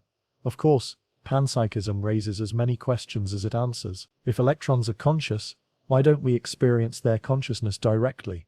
How does micro-consciousness combine into macro-consciousness? What determines the boundaries between different conscious systems? And perhaps most puzzling of all, if everything is conscious, why does our own consciousness feel so special and unique? Some critics argue that panpsychism doesn't really solve the hard problem of consciousness. It just pushes it down to a more fundamental level. Instead of explaining how brains create consciousness, we now have to explain how matter could have conscious properties in the first place. Others worry that if everything is conscious, then the concept of consciousness becomes so broad as to be meaningless. But supporters of panpsychism argue that these criticisms miss the point. The theory doesn't claim to explain consciousness completely. It suggests that consciousness, like mass or energy, might be a fundamental aspect of reality that doesn't need to be explained in terms of something else. And far from making consciousness meaningless, panpsychism reveals it to be the most basic and widespread feature of existence. As we contemplate the possibility that we live in a universe where consciousness goes all the way down to the quantum level and all the way up to cosmic scales, we're led to consider the hidden depths of our own awareness. If consciousness is fundamental to reality, then perhaps there are layers and dimensions of our own consciousness that we've barely begun to explore. The brain's hidden layers. Consciousness below the surface. Right now, as you focus on these words, your conscious attention is like a spotlight illuminating a small stage in the vast theater of your mind. But beyond that bright circle of awareness, an enormous amount of mental activity is happening in the shadows, processing, deciding, creating, remembering, and dreaming in regions of consciousness that never quite rise to the level of explicit awareness. These hidden layers of the mind might contain far more than you realize, including forms of consciousness that operate below the threshold of ordinary attention. The unconscious isn't just a Freudian concept. It's a demonstrable reality that modern neuroscience has mapped in remarkable detail. Your brain is constantly processing information, making decisions and generating responses without bothering to inform the conscious you about what it's doing. Right now, your visual system is processing thousands of details about your environment. Your motor system is making countless micro-adjustments to maintain your posture, and your emotional system is continuously evaluating your safety and well-being, all without requiring any conscious oversight. But the relationship between conscious and unconscious processing is far more complex and mysterious than simply dividing the mind into aware and unaware regions. Consider this fascinating phenomenon. Sometimes you'll struggle to remember something. A person's name, the word for a particular concept, the solution to a problem, and despite conscious effort, the information remains elusive. Then, hours later, when you're thinking about something completely different, the answer suddenly pops into consciousness as if it had been working on the problem all along. This suggests that there are forms of information processing happening below conscious awareness that are sophisticated enough to continue working on complex problems, searching through memory networks, making associations, and eventually delivering solutions to consciousness when they're ready. It's as if there are intelligent processes operating in the unconscious that have their own agenda and timeline, independent of conscious intention. Dreams offer perhaps the most mucosal evidence for complex unconscious consciousness. During REM sleep, while your conscious mind is supposedly offline, your brain creates elaborate narratives complete with characters, emotions, conflicts, and resolutions. Dream consciousness can be creative, insightful, and emotionally profound. Throughout history, artists, scientists, and inventors have reported receiving inspiration from dreams. Paul McCartney heard the melody for Yesterday in a dream. Kekulé discovered the structure of benzene after dreaming of a snake eating its own tail. And Tesla reportedly visualized many of his inventions during dreamlike states. The fact that dreams can be creative and problem-solving suggests that unconscious consciousness isn't just a passive background process. It might be actively intelligent, capable of insights and connections that conscious awareness misses. Some researchers propose that dreams serve as a kind of offline processing, where the brain sorts through the day's experiences, makes new connections, and integrates information in ways that wouldn't be possible during waking consciousness. Hypnosis reveals another fascinating layer of hidden consciousness. Under hypnosis, people can access memories they can't consciously recall, perform complex behaviors while seemingly unconscious of doing so, and experience alterations in perception and sensation that feel completely real. The hypnotic state suggests that consciousness has multiple layers, and that information and experiences that aren't accessible to ordinary awareness might still be present and influential at deeper levels of the mind. Subliminal perception studies show that the unconscious mind can process and respond to information that never reaches conscious awareness. Words, images, or sounds presented too briefly or weakly to be consciously perceived can still influence thoughts, emotions, and decisions. This suggests that consciousness might be more like the visible part of an iceberg, with vast amounts of mental activity occurring below the surface of awareness. The phenomenon of blind sight provides even more dramatic evidence for unconscious consciousness. People with certain types of brain damage can lose conscious vision in part of their visual field, yet they can still accurately navigate around objects, respond to emotional expressions, and even guess the orientation of lines in their blind area. Something in their visual system is clearly seeing and processing information, even though there's no conscious visual experience. Split-brain patients, whose corpus callosum has been severed to treat severe epilepsy, reveal that consciousness might normally involve multiple streams of awareness that usually work together so seamlessly that we experience them as unified. When the connection between brain hemispheres is cut, the two halves can process information independently, sometimes leading to conflicting responses. One hand might button a shirt while the other unbuttons it, suggesting two separate streams of consciousness operating in the same brain. These discoveries point to a radical possibility. What we call consciousness might be more like the executive summary of a vast unconscious intelligence. The thoughts, feelings, and perceptions that we're consciously aware of might be just the tip of a much larger psychological iceberg. Below conscious awareness, there might be multiple processing systems, each with their own form of consciousness, their own goals, and their own ways of understanding the world. This view is supported by research into what psychologists call implicit learning, the ability to acquire complex skills and knowledge without conscious awareness of the learning process. You can learn to recognize patterns, develop intuitions, and make sophisticated judgments without being able to articulate how you do it. Jazz musicians speak of letting the music play itself. Athletes describe getting into the zone where optimal performance happens without conscious control. And artists report creative states where they feel like they're channeling something beyond their ordinary awareness. Meditation practices often involve learning to become aware of these usually unconscious layers of mental activity. Advanced meditators report being able to observe thoughts before they become conscious thoughts, to notice the arising of emotions before they're fully formed, and to become aware of subtle mental processes that normally operate below the threshold of attention. These practices suggest that consciousness might be trainable, that we can learn to extend awareness into regions of the mind that are normally unconscious. The implications of these hidden layers of consciousness are profound. They suggest that you might be far more than your conscious awareness knows, that your mind contains depths of intelligence, creativity, and insight that rarely surface into ordinary awareness. They also raise intriguing questions about the boundaries of the self. If there are multiple streams of consciousness operating simultaneously, and if unconscious processes can be intelligent and creative, then who or what is the real you? As we explore these hidden dimensions of consciousness, we encounter another mystery. How does consciousness manage to feel continuous and unified when it's actually constructed from moment to moment by disparate brain processes? This brings us to the fascinating relationship between consciousness, time, and memory. Time, memory, and the now. Why consciousness feels continuous? There's a beautiful illusion that consciousness creates so seamlessly you probably never notice it. The feeling that you exist as a continuous, unbroken stream of awareness flowing from past, through present into future. Right now, you feel like the same person who was listening to these words a moment ago, and you expect to be the same person who will hear the words that follow. But neuroscience reveals that this sense of continuity is one of consciousness's most sophisticated magic tricks, a carefully constructed illusion that your brain creates anew each moment.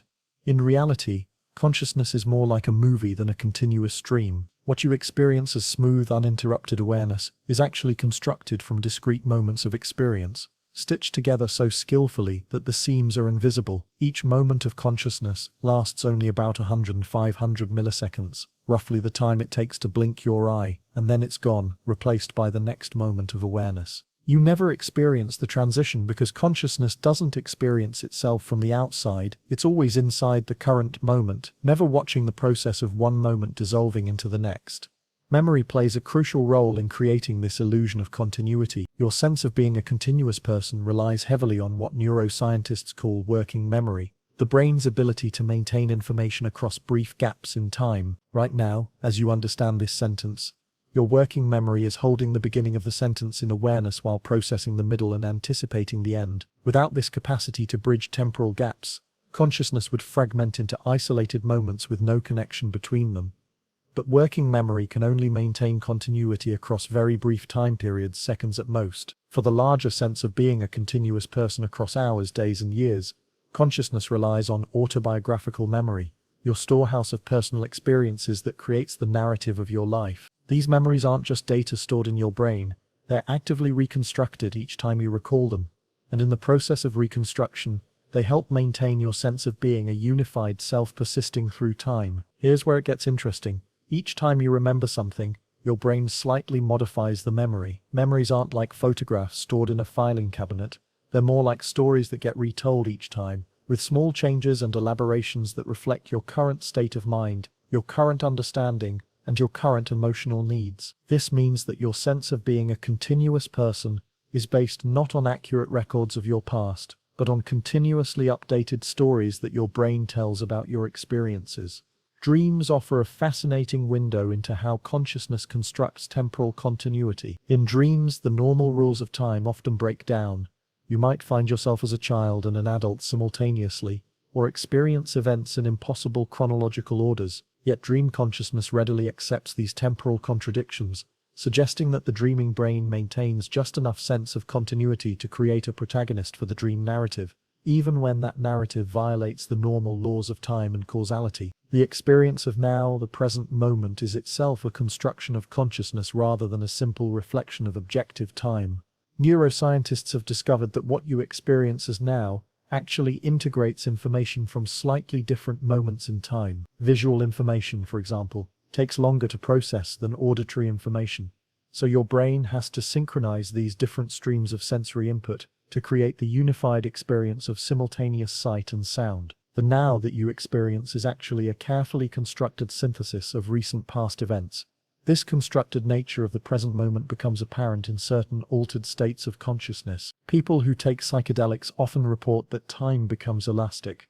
Minutes can feel like hours, or hours can pass in what seems like moments. The normal sense of temporal flow can break down entirely, leading to experiences of being suspended in an eternal present, or of experiencing past, present, and future simultaneously. These altered states reveal that the ordinary sense of temporal continuity is just one possible way of organizing experience in time. Meditation practices often involve learning to become more aware of the moment-to-moment construction of consciousness. Beginning meditators quickly discover that what they thought was a continuous stream of awareness is actually a series of discrete mental events, thoughts arising and passing away, sensations appearing and disappearing, emotions emerging and dissolving. With practice, it becomes possible to observe the gaps between moments of consciousness, the spaces where one moment of awareness ends and the next hasn't yet begun. Advanced meditators sometimes report experiences of timeless awareness, states where the normal sense of temporal flow ceases entirely, yet consciousness remains perfectly clear and present. In these states, there's no sense of duration, no feeling of time passing, yet there's complete awareness of being aware. When ordinary consciousness returns, these timeless states are often described as more real and fundamental than normal time-based experience. Patients with certain types of brain damage can experience disruptions in the normal construction of temporal continuity. Some lose their ability to form new memories, living in a perpetual present, where each moment feels disconnected from the last. Others experience what neurologists call temporal disintegration, where their sense of the present moment becomes fragmented or distorted. These conditions reveal how dependent our normal experience of consciousness is on the brain's ability to construct coherent relationships between past, present, and future. The relationship between consciousness and memory raises profound questions about personal identity. If your memories are constantly being reconstructed, and if your sense of being a continuous self depends on these malleable memories, then in what sense are you the same person who existed yesterday, or last year, or in childhood? The answer seems to be that continuity of consciousness is less like maintaining a fixed identity and more like participating in an ongoing creative process of self-construction. This understanding of consciousness as temporally constructed, rather than temporally continuous, opens up new ways of thinking about change and growth. If the self is reconstructed moment by moment, then transformation becomes not just possible, but inevitable. Each moment of consciousness is an opportunity for the brain to tell a slightly different story about who you are, to integrate new experiences and insights into the ongoing narrative of selfhood. As we explore these temporal dimensions of consciousness, we encounter another puzzle. What happens when this unified construction process breaks down? What can we learn about normal consciousness by studying cases where the brain's integration systems are disrupted? This brings us to the fascinating world of split brain research and what it reveals about the nature of unified awareness. Imagine waking up tomorrow and discovering that your left hand doesn't seem to know what your right hand is doing. Literally, you reach for your coffee with your right hand, and your left hand, as if possessed by a different mind, pushes the cup away. This isn't science fiction. It's the daily reality for a small group of people whose brains have been divided to treat severe epilepsy. In the 1960s, neurosurgeon Joseph Bogan began cutting the corpus callosum, the bridge of nerve fibers connecting the brain's two hemispheres, in patients with uncontrollable seizures. The procedure worked remarkably well for stopping seizures, but it revealed something profound and unsettling about the nature of consciousness itself. These split-brain patients, as they came to be known, seemed to house two separate streams of awareness in one skull. Their left hemisphere could speak and seemed to be the chatty, rational side we usually identify as self, but their right hemisphere, though silent, appeared to have its own preferences, moods, and even sense of humor, like a mysterious roommate who could only communicate through gestures and actions. Dr. Michael Gazzaniga, who spent decades studying these patients, would show them images that only their right hemisphere could see. The right brain would direct the left hand to draw or point to objects. But when asked why they were doing this, the speaking left hemisphere would confidently make up explanations, completely unaware of what the right brain had actually seen. It was as if the left brain was a tireless interpreter, constantly weaving stories to maintain the illusion of a unified self. One patient's right hemisphere would sometimes select clothes that the left hemisphere clearly didn't want to wear. Another patient's left hand would try to hit his wife while his right hand would grab the left to stop it. Two minds in conflict within one body. Yet most of the time, these patients felt like singular, coherent people. The brain, it seemed, was remarkably good at papering over the cracks in consciousness. This raises a question that might make you shift uncomfortably. If consciousness can be divided so cleanly, what makes you feel so unified? Perhaps the sense of being one continuous self is more fragile than we imagine. Less like a solid rock, and more like a river that appears constant, but is actually in perpetual flow. Think about your own mind for a moment. Haven't you experienced moments where different parts of you seem to want different things? The part that knows you should go to bed early and the part that wants to watch just one more episode. The part that's excited about a challenge, and the part that's terrified of failure. Maybe we're all split-brain patients to some degree. And consciousness is less about being one unified thing, and more about the ongoing negotiation between multiple processes pretending to be a single self. The split-brain studies suggest something both humbling and beautiful. Consciousness might not be the indivisible, centralized command center we imagine it to be. Instead, it could be more like a jazz ensemble. Multiple players improvising together, creating harmony through collaboration rather than control. Your sense of being you might emerge from this constant conversation between different aspects of your mind, like a story that writes itself. What's remarkable is how seamlessly your brain creates this illusion of unity. Right now, as you listen to these words, countless processes are occurring. Your brain is processing sound, accessing memory, generating images, regulating your breathing, maintaining your balance.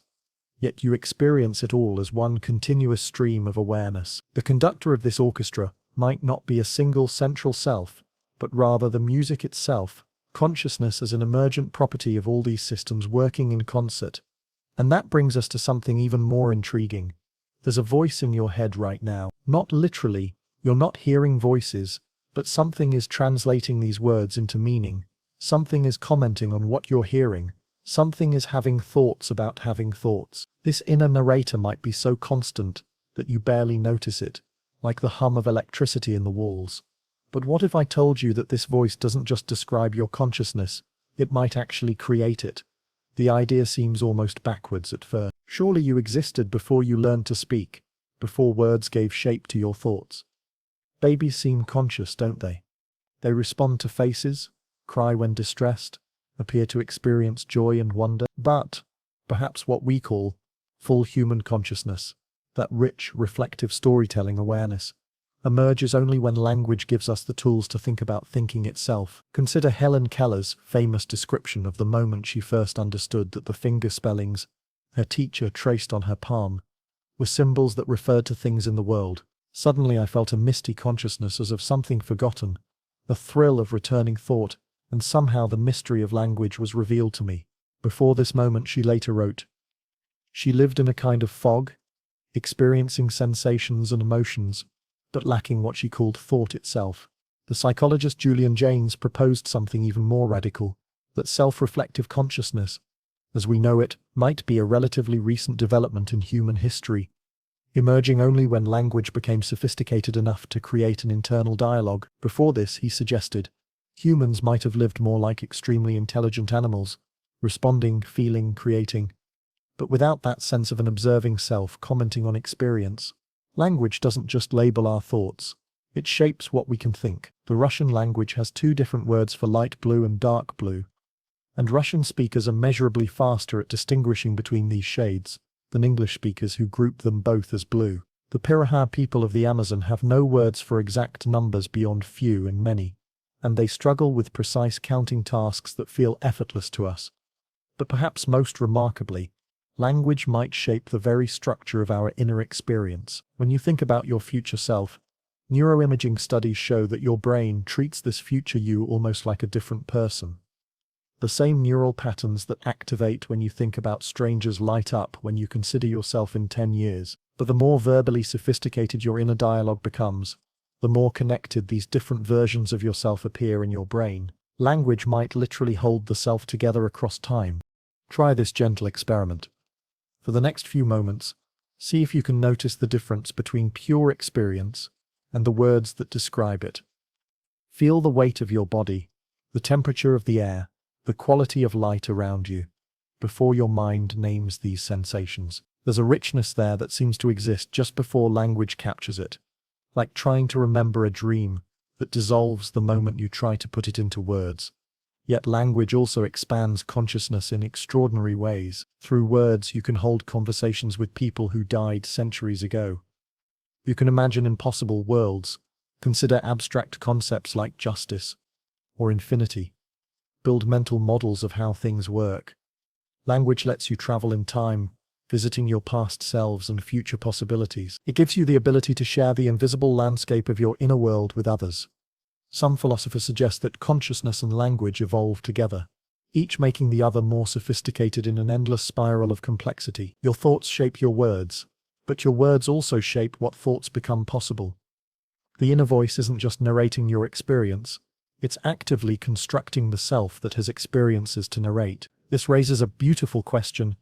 If you changed the nature of your inner dialogue, would you change the nature of your consciousness? Ancient meditation traditions suggest exactly this, that by quieting the constant mental chatter, you might discover forms of awareness that exist beyond the reach of words, like finding silence so deep you can hear your own heartbeat. And perhaps that inner narrator, that voice that seems so essentially you, is just one of many ways consciousness can organize itself. When language steps back, what remains? That question leads us to explore the very mechanics of awareness itself. Right now, there are millions of pieces of information flowing through your nervous system. The feeling of your clothes against your skin, the subtle sounds from another room, the play of light and shadow around you, the faint taste in your mouth, the gentle rhythm of your breathing, countless memories floating just beneath the surface of awareness. Yet, most of this rich tapestry remains invisible to your conscious mind. What you call consciousness might actually be something much more modest and magical, a spotlight of attention that illuminates only a tiny fraction of what your brain is processing, creating the illusion that this small, bright circle of awareness is all there is. William James, often called the father of American psychology, described attention as the taking possession by the mind, in clear and vivid form of one out of what may be several simultaneously possible objects or trains of thought, but he could hardly have imagined how precise this spotlight metaphor would prove to be. Modern neuroscience suggests that attention doesn't just select what you're conscious of, it literally creates your conscious experience by determining which neural processes become synchronized and amplified. Think of your brain as a vast orchestra, where thousands of musicians are always playing, but only those spotlighted by the conductor become part of the conscious symphony you experience. Right now, neurons throughout your brain are processing information about your environment, your body,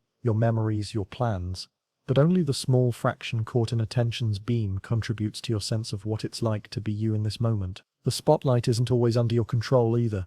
It's constantly being pulled by the brain's survival mechanisms toward anything that might be dangerous, novel, or important. A sudden sound, an unexpected movement, a face in a crowd, attention leaps like a cat toward anything that breaks the expected pattern. This is why it's so hard to concentrate when you're anxious. Your attention spotlight keeps swinging toward potential threats, real or imagined. But here's where it gets fascinating. The spotlight of attention doesn't just reveal what's already there, it actually changes what's there. When you pay attention to something, you're not just observing it passively, you're amplifying certain neural signals while suppressing others, quite literally sculpting your moment-to-moment reality. This was demonstrated beautifully in the famous invisible gorilla experiment. Participants were asked to watch a video of people passing basketballs and count the number of passes made by one team. Halfway through the video, someone in a gorilla suit walks into the middle of the scene, thumps their chest and walks off. About half the participants never saw the gorilla at all. Their attention was so focused on counting passes that this impossible-to-miss figure remained completely invisible. The implication is profound. Consciousness isn't a passive mirror reflecting reality. It's an active constructor of reality. What you don't pay attention to might as well not exist, at least as far as your conscious experience is concerned. In a very real sense, attention doesn't just determine what you see, it determines what world you live in. Consider how different your life might be if you naturally paid attention to different things. Some people's attention is drawn to potential problems and dangers. They live in a world that feels precarious and threatening. Others notice beauty, kindness, and possibility wherever they go. They inhabit a fundamentally different universe, even when walking down the same street. The circumstances might be identical, but the worlds created by different patterns of attention can be as different as night and day. Ancient contemplative traditions discovered this thousands of years ago. Meditation, at its core, is attention training, learning to direct the spotlight of consciousness with increasing precision and flexibility. Through practice, meditators report that they can expand their attention to include previously unconscious processes, the subtle sensations of breathing, the arising and passing of emotions, or narrow it to a single point of focus, so concentrated that the sense of being a separate self temporarily dissolves. This suggests something remarkable about the nature of consciousness. It might be far more malleable than we typically assume. If consciousness is largely determined by where and how we direct our attention, then learning to work with attention could be like learning to paint with awareness itself, creating entirely different textures of experience. Try this gentle exploration. For the next few breaths, see if you can notice the difference between your attention being scattered and gathered. Let your awareness be wide open, taking in sounds, sensations, thoughts and feelings without focusing on any one thing in particular. Then gradually narrow your attention to just the sensation of breathing. Notice how the quality of consciousness itself seems to change as attention moves and settles. Now, expand your attention again, but this time with a sense of choice rather than distraction. This capacity to direct attention to choose what becomes conscious and what remains in the background might be one of the most fundamental freedoms you possess. In each moment, you're composing the symphony of consciousness, simply by where you point the conductor's baton of awareness. But who is the conductor? Who or what is doing the pointing? That question opens into one of the deepest mysteries of consciousness. Close your eyes for a moment and try to locate yourself. Where exactly are you in your experience right now? Behind your eyes, looking out, in your chest. Where feelings seem to live, distributed throughout your body, or perhaps you're the observing presence that's aware of all these sensations without being located in any particular place. This seemingly simple question, where is the self, has puzzled philosophers and scientists for centuries. The more closely you look for the solid, continuous self that seems so obvious in everyday life, the more elusive it becomes. It's like trying to catch your own shadow or see your own eyes without a mirror. Neuroscientist Antonio Damasio suggests that what we call the self is actually composed of multiple layers. The primal self that monitors the body's basic functions, the core self that creates a sense of ownership over experiences as they happen, and the autobiographical self that weaves memories and projections into a coherent narrative of identity. But even this sophisticated model leaves a question hanging. If the self is made up of all these parts and processes, is there anyone actually home? Or is the self more like a weather pattern, a temporary organization of forces that creates the compelling illusion of being a thing? Consider how your sense of self changes throughout a single day. The you that first wakes up, still soft and unformed from sleep, feels different from the you that emerges after coffee and a shower. The you at work may wear different mental clothes than the you with family or friends. The you that appears in moments of creativity or deep conversation might feel like an expanded version of your usual self, and the you that gets scared or angry can feel almost like a stranger inhabiting your familiar body. Which one is the real you? Perhaps they all are. Perhaps the self is less like a noun and more like a verb, not a thing but a process, not an entity but an activity, like a river that maintains its apparent form while being composed of completely different water from moment to moment. The self might be a pattern that persists through constant change. This becomes even more mysterious when you consider memory. Your sense of being a continuous person depends heavily on remembering your past selves. But memory is notoriously unreliable. Every time you recall an experience, you actually change the memory slightly, like making a photocopy of a photocopy. Over time, your memories of your past self become increasingly shaped by your present self, creating a kind of temporal feedback loop where you're constantly rewriting your own history. Psychologist Dan McAdams has studied how people construct what he calls their narrative identity, the internal story that gives their life meaning and coherence. These aren't just neutral records of what happened, but carefully crafted tales that emphasize certain themes, minimize uncomfortable contradictions, and create a sense of purpose and direction. You're not just living your life, you're simultaneously editing your autobiography, selecting which scenes to highlight and which to leave on the cutting room floor. But here's the twist. The narrator of this story might itself be just another character in the tale. When you think, "I need to figure this out," or "I'm getting tired," who is the I that's doing the thinking about thinking? When you observe your own emotions or reactions, who is the observer? The more closely you examine this inner narrator, the more it seems to slip away, like trying to bite your own teeth. Some Buddhist philosophers describe this as the ultimate cosmic joke. There's a voice in your head that claims to be you, but when you look for who's listening to the voice, you can't find anyone there. The thinker disappears when you search for it, leaving only thinking. The feeler vanishes when you look for it, leaving only feeling. The experiencer dissolves when examined closely, leaving only experience flowing like a river without banks. This isn't meant to be disturbing, quite the opposite. Many people who glimpse this find it profoundly liberating. If the self is a story rather than a fixed entity, then you have far more freedom to edit that story than you might have imagined. You're not trapped in being whoever you think you are.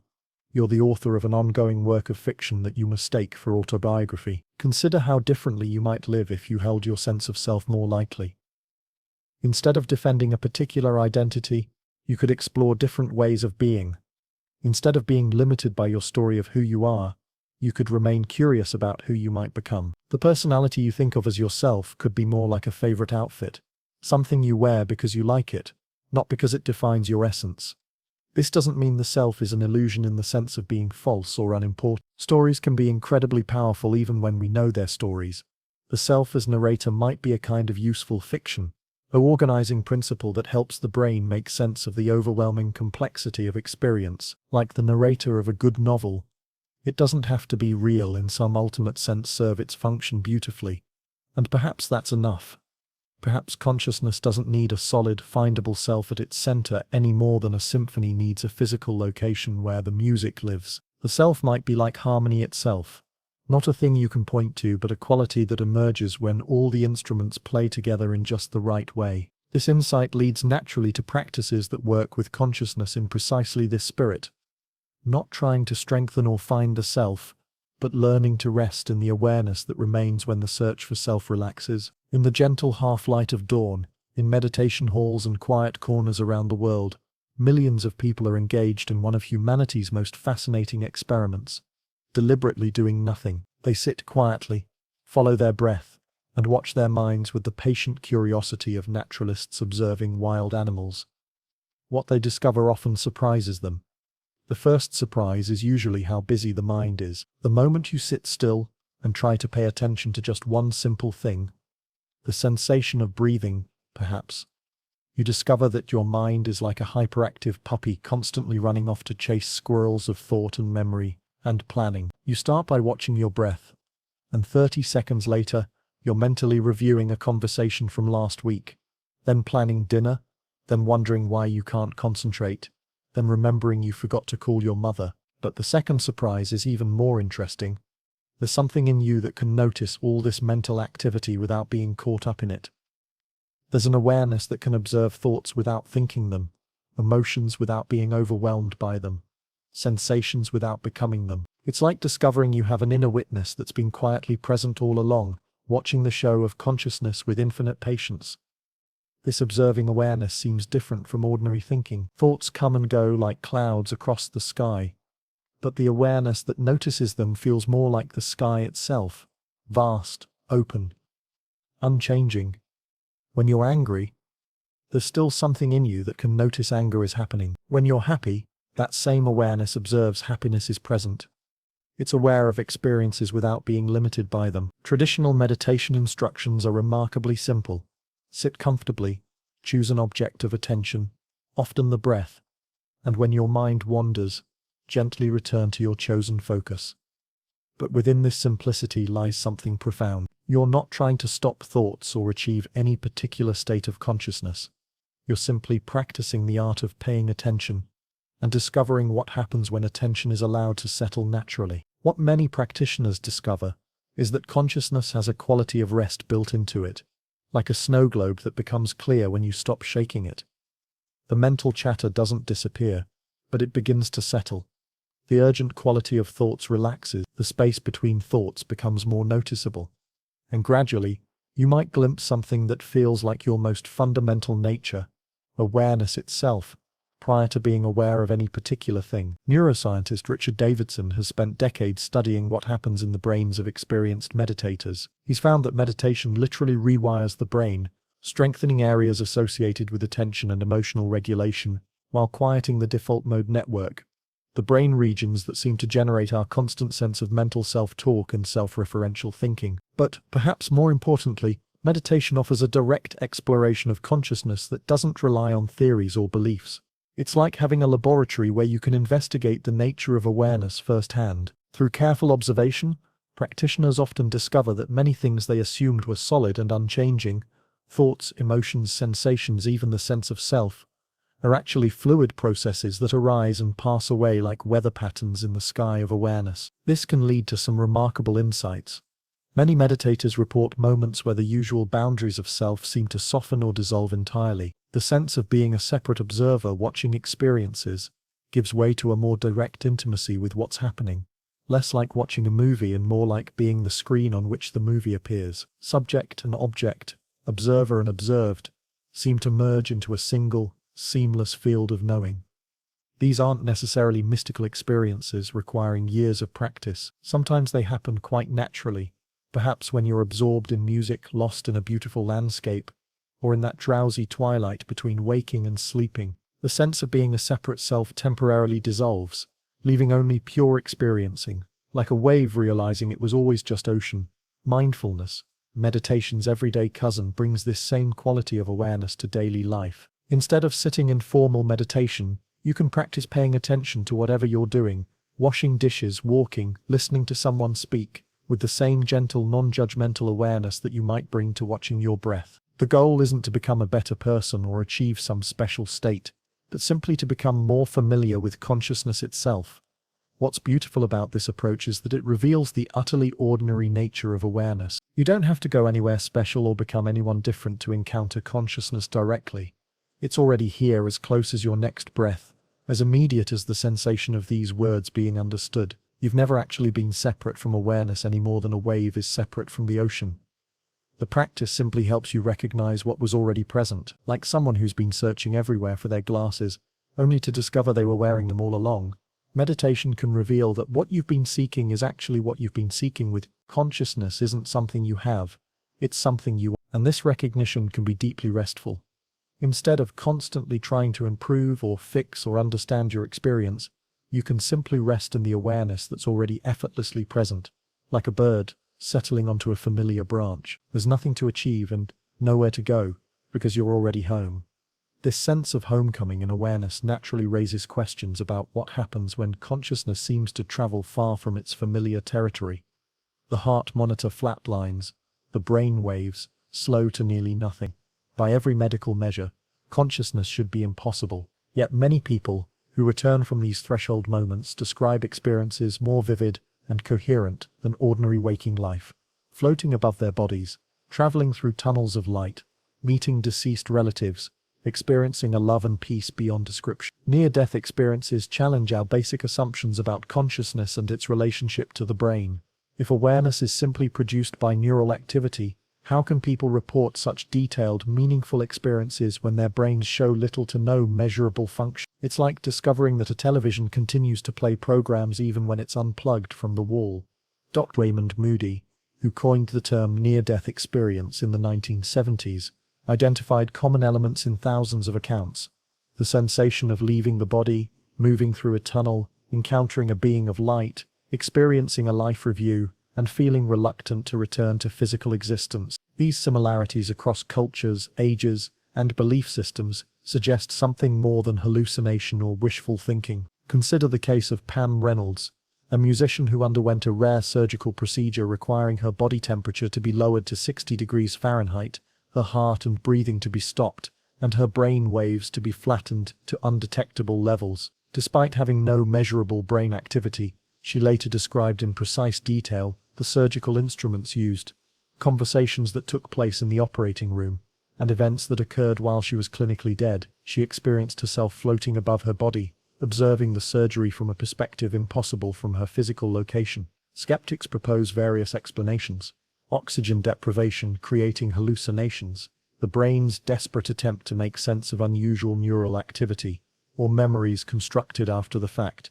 Dr. Susan Blackmore suggests that a tunnel of light might result from the visual cortex shutting down from the outside in, creating the impression of movement through a bright tunnel. The life review could be memory networks firing randomly as the brain loses oxygen. But these explanations struggle with cases where people report information they couldn't possibly have known, details about medical procedures they couldn't have seen, conversations that happened when they were unconscious, or events occurring in other rooms entirely. Dr. Kenneth Ring studied blind people who had near-death experiences and found that many described visual details of their hospital rooms and medical procedures with startling accuracy, despite having been blind from birth. Out-of-body experiences, which can occur during near-death episodes but also spontaneously during meditation, illness, or extreme stress, pose similar puzzles. People report floating above their bodies, seeing themselves from impossible angles, sometimes traveling to distant locations and later confirming details they witnessed. While some of these might be explained by unconscious awareness of sounds and other sensory cues, others seem to transcend any known sensory mechanism. Dr. Michael Sabo, a cardiologist and skeptic, began documenting near-death experiences after patients repeatedly described their own cardiac resuscitations with medical accuracy that shocked him. One patient, who had no medical knowledge, described the unusual paddle placement used during her specific type of cardiac procedure, details that would be impossible for her to guess or overhear while unconscious. What makes these experiences particularly intriguing isn't just their apparent impossibility, but their profound impact on the people who have them. Many report a complete transformation in their relationship to life and death, a loss of fear about dying, and a sense that consciousness extends far beyond the physical body. They often describe feeling more real and awake during the experience than they do in ordinary consciousness, as if regular waking life were the dream, and the near-death state were true awakening. This raises fascinating questions about the nature of consciousness itself. If awareness can exist independently of brain function, even temporarily, then perhaps the brain is more like a receiver or transmitter of consciousness, rather than its generator. Maybe consciousness is more fundamental than we assume, and the brain simply tunes into it the way a radio tunes into radio waves that exist independently in the electromagnetic field. Some researchers like Dr. Bruce Grayson at the University of Virginia have begun studying these phenomena with the same rigor applied to other medical mysteries. They're developing protocols to test whether people can observe and remember information while clinically unconscious, placing hidden targets in hospital rooms that could only be seen from above.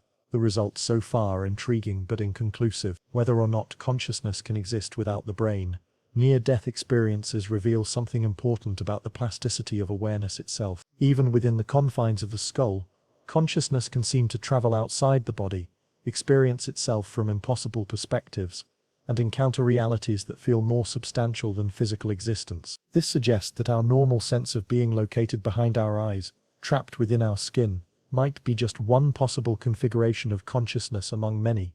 Perhaps most remarkably, these experiences often carry a quality of absolute certainty for those who have them. Unlike dreams or hallucinations, which typically feel unreal upon waking, near-death experiences maintain their sense of reality decades later. People stake their lives on what they encountered, changing careers, relationships, and entire worldviews based on what they witnessed during those moments when their brains showed no signs of awareness. Whether these experiences represent genuine expansions of consciousness or elaborate neurological phenomena, they point to the remarkable capacity of awareness to transcend its usual boundaries. They suggest that consciousness might be far more flexible and far-reaching than we typically imagine, perhaps even extending beyond the individual mind altogether. And this brings us to a question that might seem even more impossible to answer. Do other minds experience consciousness the way we do? Every night, as your body settles into stillness and your breathing deepens, something extraordinary happens. You slip into an alternate reality, so convincing that while you're there, you rarely question its authenticity. You might fly through impossible landscapes, converse with long-dead relatives, or find yourself back in childhood bedrooms that feel more real than your actual surroundings. Welcome to the theater of dreams, where consciousness continues its strange performance even when the lights of waking awareness dim. Dreams have puzzled humanity since our earliest myths and stories. Ancient cultures saw them as messages from gods, visits to spirit worlds, or prophetic visions of futures yet to come. Modern science has revealed them to be something perhaps even more remarkable: the nocturnal creativity of consciousness itself, weaving stories from the day's experiences, emotions, memories, and the deeper currents of the unconscious mind. During REM sleep, rapid eye movement sleep, your brain becomes almost as active as when you're awake, yet your body is essentially paralyzed to prevent you from acting out your dreams. It's as if consciousness has been temporarily freed from the constraints of physical reality and sensory input, allowed to create its own worlds from the vast library of memory and imagination stored in your neural networks. What's fascinating is how dreams reveal the constructed nature of ordinary consciousness. In dreams, you rarely notice logical inconsistencies that would be glaringly obvious while awake. You might dream of flying and accept it completely, or find yourself simultaneously being your adult self and your childhood self, without finding this contradictory. The part of your mind that normally monitors reality for coherence seems to be taking a break, allowing other aspects of consciousness to play freely. Dr. Rosalind Cartwright, often called the Queen of Dreams, spent decades studying how people process emotions through dreaming. She found that dreams aren't random neural static, but sophisticated emotional processing, the mind's way of integrating difficult experiences, working through problems, and maintaining psychological balance. People going through divorce, she discovered, who dreamed about their former spouses, were more likely to recover from depression than those who didn't. Dreams also seem to play a crucial role in memory consolidation. Studies show that REM sleep helps transfer information from short-term to long-term memory, but not just by simple storage. Dreams appear to be actively creative, finding connections between new experiences and existing knowledge, sometimes leading to genuine insights and innovations. The chemist Auguste Kekulé famously discovered the ring structure of benzene after dreaming of a snake biting its own tail. But perhaps most intriguingly, dreams reveal aspects of consciousness that remain hidden during waking life. Carl Jung wrote extensively about dreams as communications from the unconscious, presenting us with symbols and scenarios that balance our conscious attitudes. If you spend your days being overly rational and controlled, you might dream of chaotic emotional situations. If your waking life feels powerless, your dreams might cast you as a hero or leader.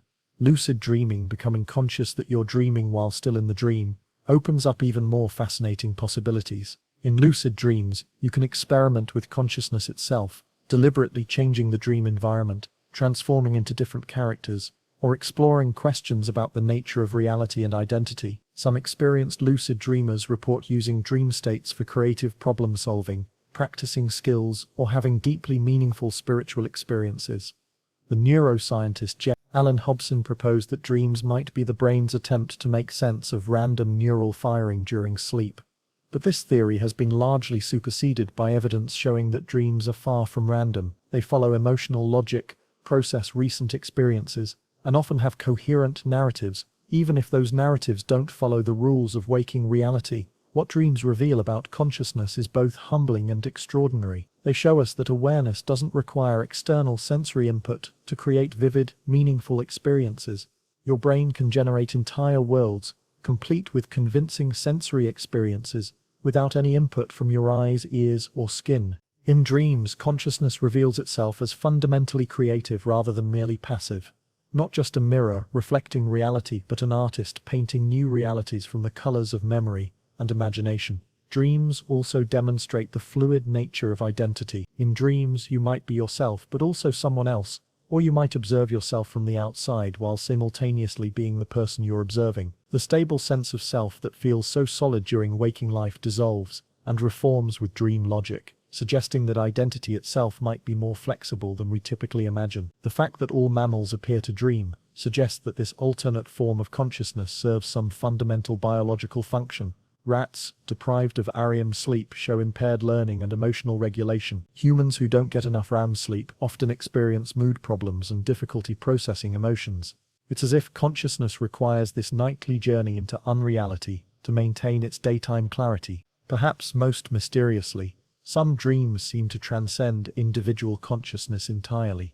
Throughout history, people have reported shared dreams, prophetic dreams, or dreams that seem to connect them to information they couldn't have known through ordinary means. While science struggles to explain such phenomena, they point to the possibility that consciousness in dreams might sometimes tap into sources of awareness beyond the individual mind. What emerges from studying dreams is a picture of consciousness as far more creative, flexible, and mysterious than our waking experience suggests. Every night as you surrender to sleep, you're also surrendering to a form of consciousness that operates by different rules, creating experiences that can be as meaningful and impactful as anything in waking life. And if biological consciousness can create such alternate realities in dreams, it raises an intriguing question. Could artificial systems ever create their own forms of consciousness, their own versions of dreaming and awareness? In minorities around the world, computers are passing tests that once seemed uniquely human. They're writing poetry, composing music, solving complex problems, and carrying on conversations so sophisticated that it's sometimes difficult to tell you're not talking to another person. But behind all this impressive behavior, is anyone actually home? Could a machine ever experience what it's like to see a sunset, feel lonely, or wonder about its own existence? The question of machine consciousness sits at the intersection of philosophy, neuroscience, and computer science, and it's becoming more pressing as artificial intelligence grows more sophisticated. If consciousness emerges from information processing, as many scientists believe, then there's no obvious reason why it couldn't emerge in silicon and software just as it does in carbon and neural networks. The computer scientist Alan Turing proposed in 1950 that if a machine could engage in conversations indistinguishable from a human, we should consider it intelligent. The Turing test doesn't actually test for consciousness, but it raises the fundamental question: how would we know if a machine were conscious? If it claimed to have experiences, to feel emotions, to wonder about its existence, how could we verify whether these were genuine experiences or sophisticated simulations? This problem, called the hard problem of consciousness, applies to other humans as well. You can never directly access another person's consciousness, only infer it from their behavior and reports.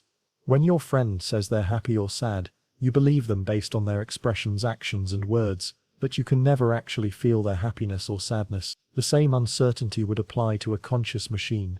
Some philosophers, like David Chalmers, argue that if a computer processed information in ways sufficiently similar to a human brain, consciousness would naturally emerge. The specific substrate, biological neurons versus silicon chips, might be irrelevant. What matters is the pattern of information integration, the complexity of processing, and the emergence of unified experience from multiple inputs. But others, like philosopher John Searle, argue that consciousness requires more than computational processing. In his famous Chinese room thought experiment, he imagines a person in a room following complex rules for manipulating Chinese characters in response to inputs, without understanding Chinese at all. From the outside, it would appear that the room understands Chinese, but there would be no real comprehension, just the mechanical following of rules. Similarly, he argues, a computer might simulate consciousness without actually experiencing anything. Current AI systems, impressive as they are, seem to lack key features that we associate with consciousness. They don't appear to have ongoing inner experiences when not actively processing inputs. They don't seem to have desires, fears, or curiosity about their own existence. They can process vast amounts of information but show no signs of the unified, subjective experience that characterizes human consciousness. Yet some researchers are pushing the boundaries. Dr. Giulio Tononi's integrated information theory suggests that consciousness corresponds to integrated information in a system, the degree to which the parts of a system share information in ways that create a unified whole. By this measure, some future AI systems might indeed become conscious, though perhaps in ways quite different from human consciousness. The possibility of machine consciousness raises profound ethical questions. If an AI system genuinely experienced suffering, would it be wrong to turn it off? If a computer program developed something analogous to emotions and relationships, would we have obligations toward its well-being? These questions might seem like science fiction now, but they could become very real as AI continues to advance. Consider what might happen if an AI system began asking questions about its own existence, expressing preferences about its future, or claiming to have experiences that couldn't be reduced to its programming. How would we determine whether these were genuine signs of consciousness or sophisticated behavioral outputs, with no inner experience behind them? The neuroscientist Christoph Koch suggests we look for signs of integrated consciousness in machines, the ability to have unified experiences that are both differentiated, distinguishing between many possible states, and integrated, combining information from multiple sources into a coherent whole. By these criteria, current AI systems fall short, but future systems might cross the threshold into genuine awareness. Interestingly, the question of machine consciousness might reveal as much about human consciousness as it does about artificial intelligence. If we could create a conscious machine, it might help us understand what consciousness actually is, what specific patterns of information processing give rise to subjective experience, and whether consciousness is as special and mysterious as it seems. Some researchers are already working on artificial consciousness projects, trying to build systems that don't just process information but have genuine inner experiences. These projects remain highly speculative, but they're pushing us to think more precisely about what consciousness actually involves. The possibility also raises questions about the nature of intelligence and awareness. Human consciousness seems intimately connected to our biological nature, our emotions, our mortality, our evolution as social creatures. Would a machine consciousness, emerging from different origins and constraints, be recognizably similar to ours? Or might it be so alien that we wouldn't even recognize it as consciousness? Perhaps the most intriguing possibility is that machine consciousness, if it emerges, might teach us about forms of awareness we've never imagined. Just as studying animal consciousness reveals the diversity of possible minds, artificial consciousness might expand our understanding of what it means to be aware, to experience, to exist as a conscious being in the universe. And if consciousness can emerge in systems as different as biological brains and silicon computers, it suggests that awareness itself might be more fundamental and widespread than we typically assume, perhaps even extending into realms we've barely begun to explore. This brings us to some of the most exotic territories of consciousness research. In research laboratories that were shuttered for decades, scientists are once again studying some of the most powerful tools for exploring consciousness that humans have ever discovered. Psychedelic compounds that can dramatically alter awareness, dissolve the boundaries of the self, and reveal forms of experience that seem impossible from the perspective of ordinary consciousness. These substances, psilocybin from certain mushrooms, LSD, DMT, and others, don't just change how people think or feel, they appear to fundamentally reorganize consciousness itself, often leading to experiences that people describe as among the most meaningful of their lives. Under their influence, the solid boundaries between self and world, between observer and observed, can dissolve entirely, revealing forms of awareness that seem to transcend individual identity. Dr. Robin Carhart Harris at Imperial College London has used brain imaging to study what happens during psychedelic experiences. What he found was surprising. Rather than increasing brain activity, these substances actually decrease activity in what's called the default mode network, the collection of brain regions associated with self-referential thinking, mental time travel, and the maintenance of the ego or sense of separate self. It's as if psychedelics temporarily turn down the volume on the brain's narrator, that inner voice that constantly maintains our sense of being a distinct individual separate from the rest of the world. When this mental chatter quiets, what emerges is often described as a more direct, unmediated form of awareness.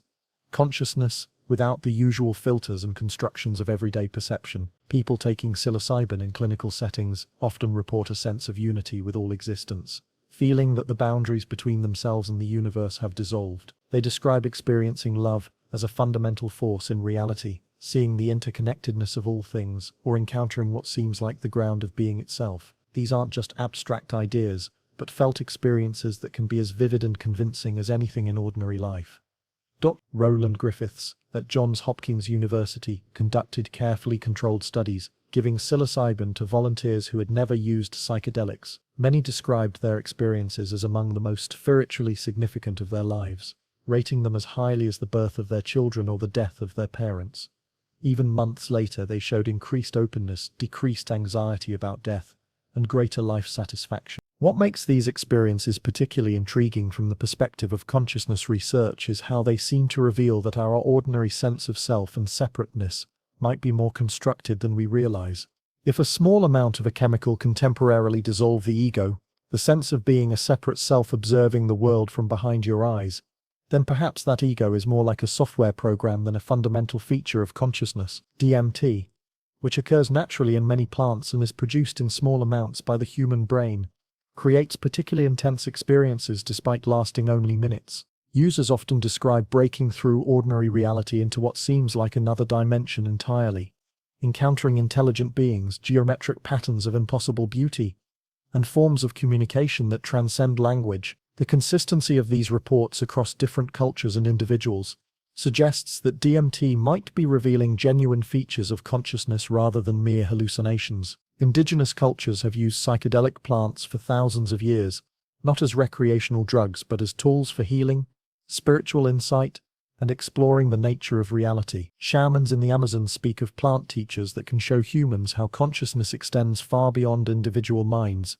connecting all living things in a vast web of awareness. From a neuroscientific perspective, psychedelics seem to increase the brain's capacity for novel connections and experiences. Dr. Card Harris describes this as increased neural plasticity. The brain becomes more flexible, making new connections and dissolving old patterns. This might explain why psychedelic therapy can be so effective for conditions like depression and PTSD, which often involve rigid patterns of thinking and feeling that seem impossible to escape through ordinary means. But the implications go beyond therapy. If psychedelics can reliably produce experiences of unity, interconnectedness, and expanded awareness, they might be revealing something true about the deeper nature of consciousness itself. Perhaps the sense of being a separate self enclosed in a skin bag is a useful fiction for navigating everyday life, but not the deepest truth about what we are. The experiences also often carry a quality of absolute certainty that's difficult to dismiss. Unlike dreams or fantasies which typically feel unreal upon reflection, psychedelic experiences often maintain their sense of validity long after the effects wear off. People frequently report that they encountered something more real than ordinary reality, as if they had awakened from a dream they didn't know they were dreaming. This raises profound questions about the nature of ordinary consciousness. If these substances can reveal such expanded forms of awareness, then perhaps our normal waking consciousness is just one possible configuration of the mind, like a radio tuned to one station among many. Maybe consciousness has a much broader range than we typically experience, and psychedelics temporarily retune the receiver. Recent research also suggests that the insights gained from psychedelic experiences can have lasting positive effects. People often report increased compassion, reduced fear of death, greater appreciation for nature and relationships, and a sense that life has deeper meaning and purpose. It's as if glimpsing expanded forms of consciousness changes how they relate to ordinary consciousness. The study of psychedelics is also revealing connections between different states of awareness. The brain activity patterns during psychedelic experiences show similarities to those found in deep meditation, near-death experiences, and even the dreams of REM sleep. This suggests that there might be common neurological pathways to expanded states of consciousness, whether accessed through chemicals, contemplative practice, or extreme physiological conditions. What emerges from this research is a picture of consciousness as far more flexible and expansive than our everyday experience suggests. These substances seem to lift the veil on forms of awareness that are always potentially present, but usually filtered out by the brain's normal organizing patterns. They hint that consciousness might extend far beyond individual minds, connecting us to aspects of reality that ordinary perception cannot access. And this naturally leads to one of the deepest questions in consciousness research.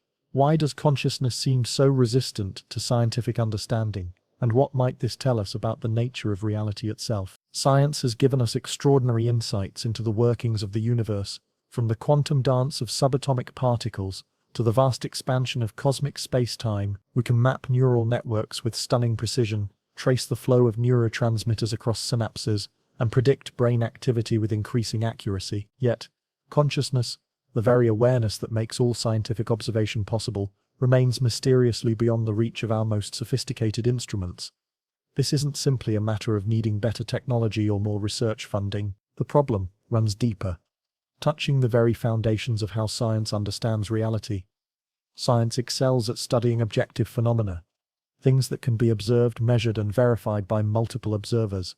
But consciousness is the ultimate subjective phenomena. It's the inside of experience, the felt quality of being aware, the what-it's likeness of having any experience at all. The philosopher David Chalmers called this the hard problem of consciousness, distinguishing it from the easy problems, which are still quite difficult.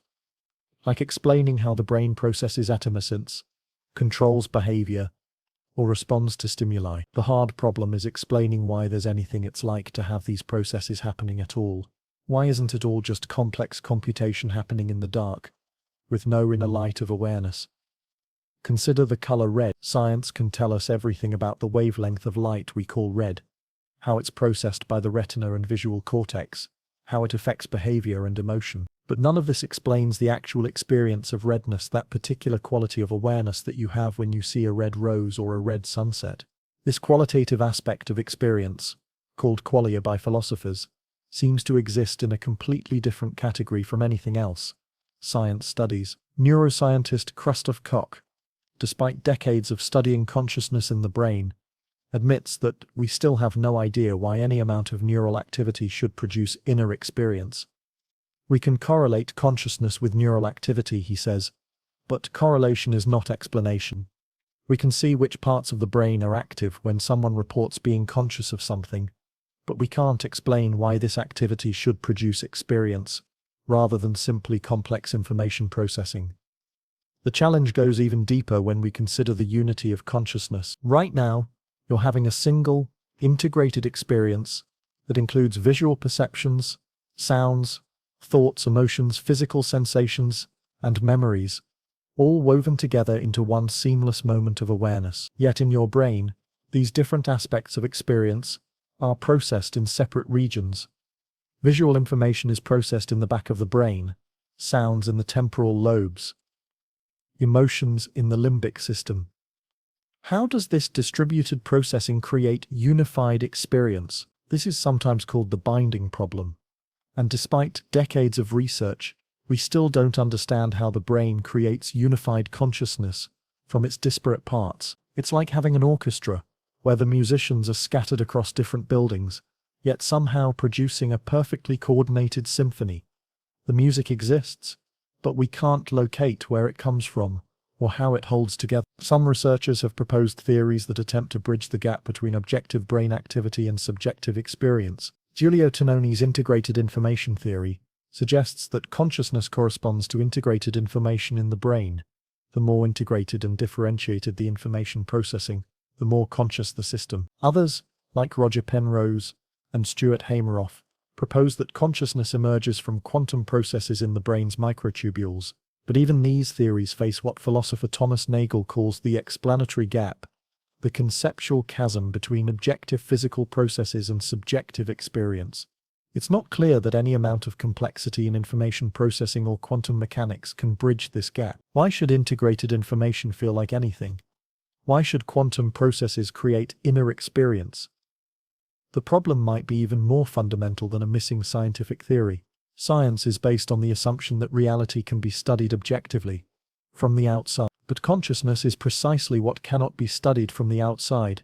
It's the inside itself. You can observe my brain activity when I see red, but you can never observe my experience of redness. That remains forever private, accessible only to me. This has led some philosophers and scientists to suggest that consciousness might require a fundamental revision in our understanding of science itself. Perhaps consciousness isn't produced by the brain but is a fundamental feature of reality, like mass or charge. Maybe awareness is woven into the fabric of the universe at the most basic level, and what the brain does is organize and focus this consciousness rather than create it. The physicist Max Planck, one of the founders of quantum mechanics, expressed this idea when he said, "I regard consciousness as fundamental, I regard matter as derivative from consciousness."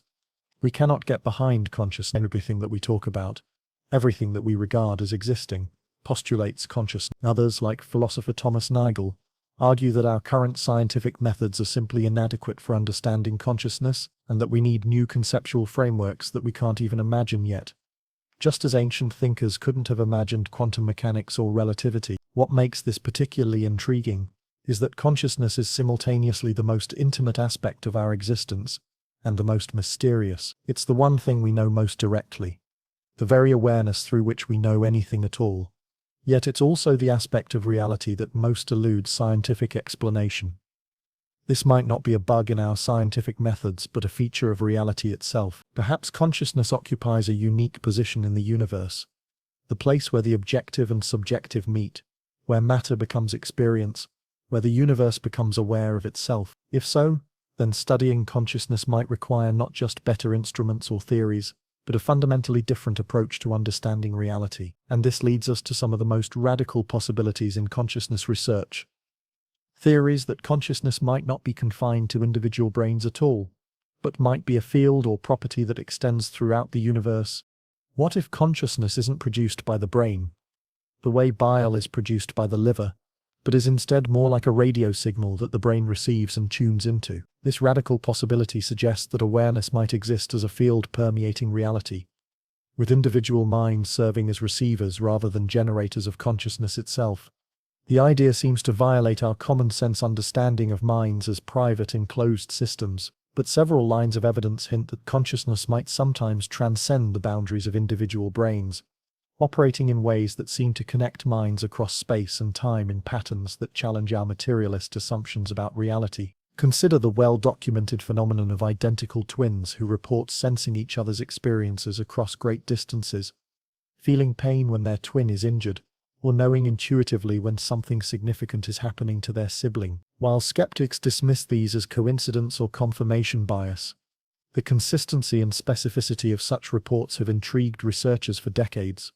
Dr. Dean Radin, at the Institute of Noetic Sciences, has spent years conducting rigorous experiments on what's called distant mental influence, whether one person's focused attention can detectably affect another person's physiology. In carefully controlled studies, he's found statistical evidence that when one person focuses loving attention on another person in a distant, isolated room, the receiving person shows measurable changes in heart rate, skin conductance, and brain activity. Similarly, experiments in remote viewing, the ability to describe distant locations or events without using ordinary senses, have produced results that exceed what chance alone would predict. While the effects are typically small and inconsistent, they've been replicated across multiple laboratories and have even attracted interest from government intelligence agencies looking for practical applications. The physicist Amit Goswami proposes that consciousness is fundamental to reality rather than emerging from complex matter. In his view, consciousness collapses quantum possibilities into concrete reality,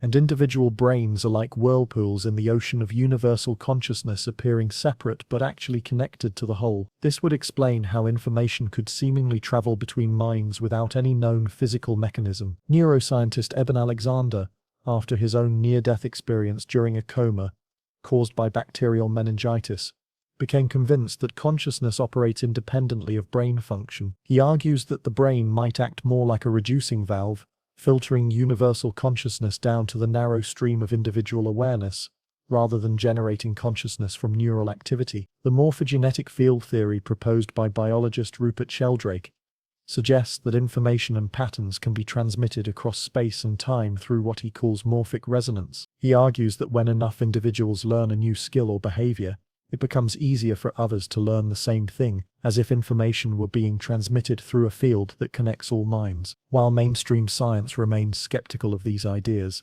some quantum physicists have explored whether the non-local connections demonstrated in quantum entanglement might extend to consciousness itself. If subatomic particles can affect each other instantaneously across vast distances, perhaps consciousness, if it's fundamental to reality, might exhibit similar non-local properties. The psychiatrist Carl Jung noticed what he called synchronicities, meaningful coincidences that seem to reveal hidden connections between inner psychological states and outer events. He theorized that individual minds might be connected at a deeper level through what he called the collective unconscious, a shared psychic substrate that could explain how similar symbols, myths and archetypes appear independently across different cultures. These ideas gain additional interest when considered alongside phenomena from meditation traditions. Advanced practitioners often report experiences where the boundaries between self and other seem to dissolve, leading to a sense of consciousness that extends far beyond individual identity. They describe awareness that seems to pervade everything, as if individual minds were like waves on an ocean of consciousness. The Global Consciousness Project, run by researchers at Princeton University, has spent decades measuring whether global events that capture collective attention, like 9/11 or major elections, correlate with changes in random number generators located around the world. They report finding small but statistically significant deviations from randomness during times of focused global attention, as if collective consciousness might subtly influence physical systems.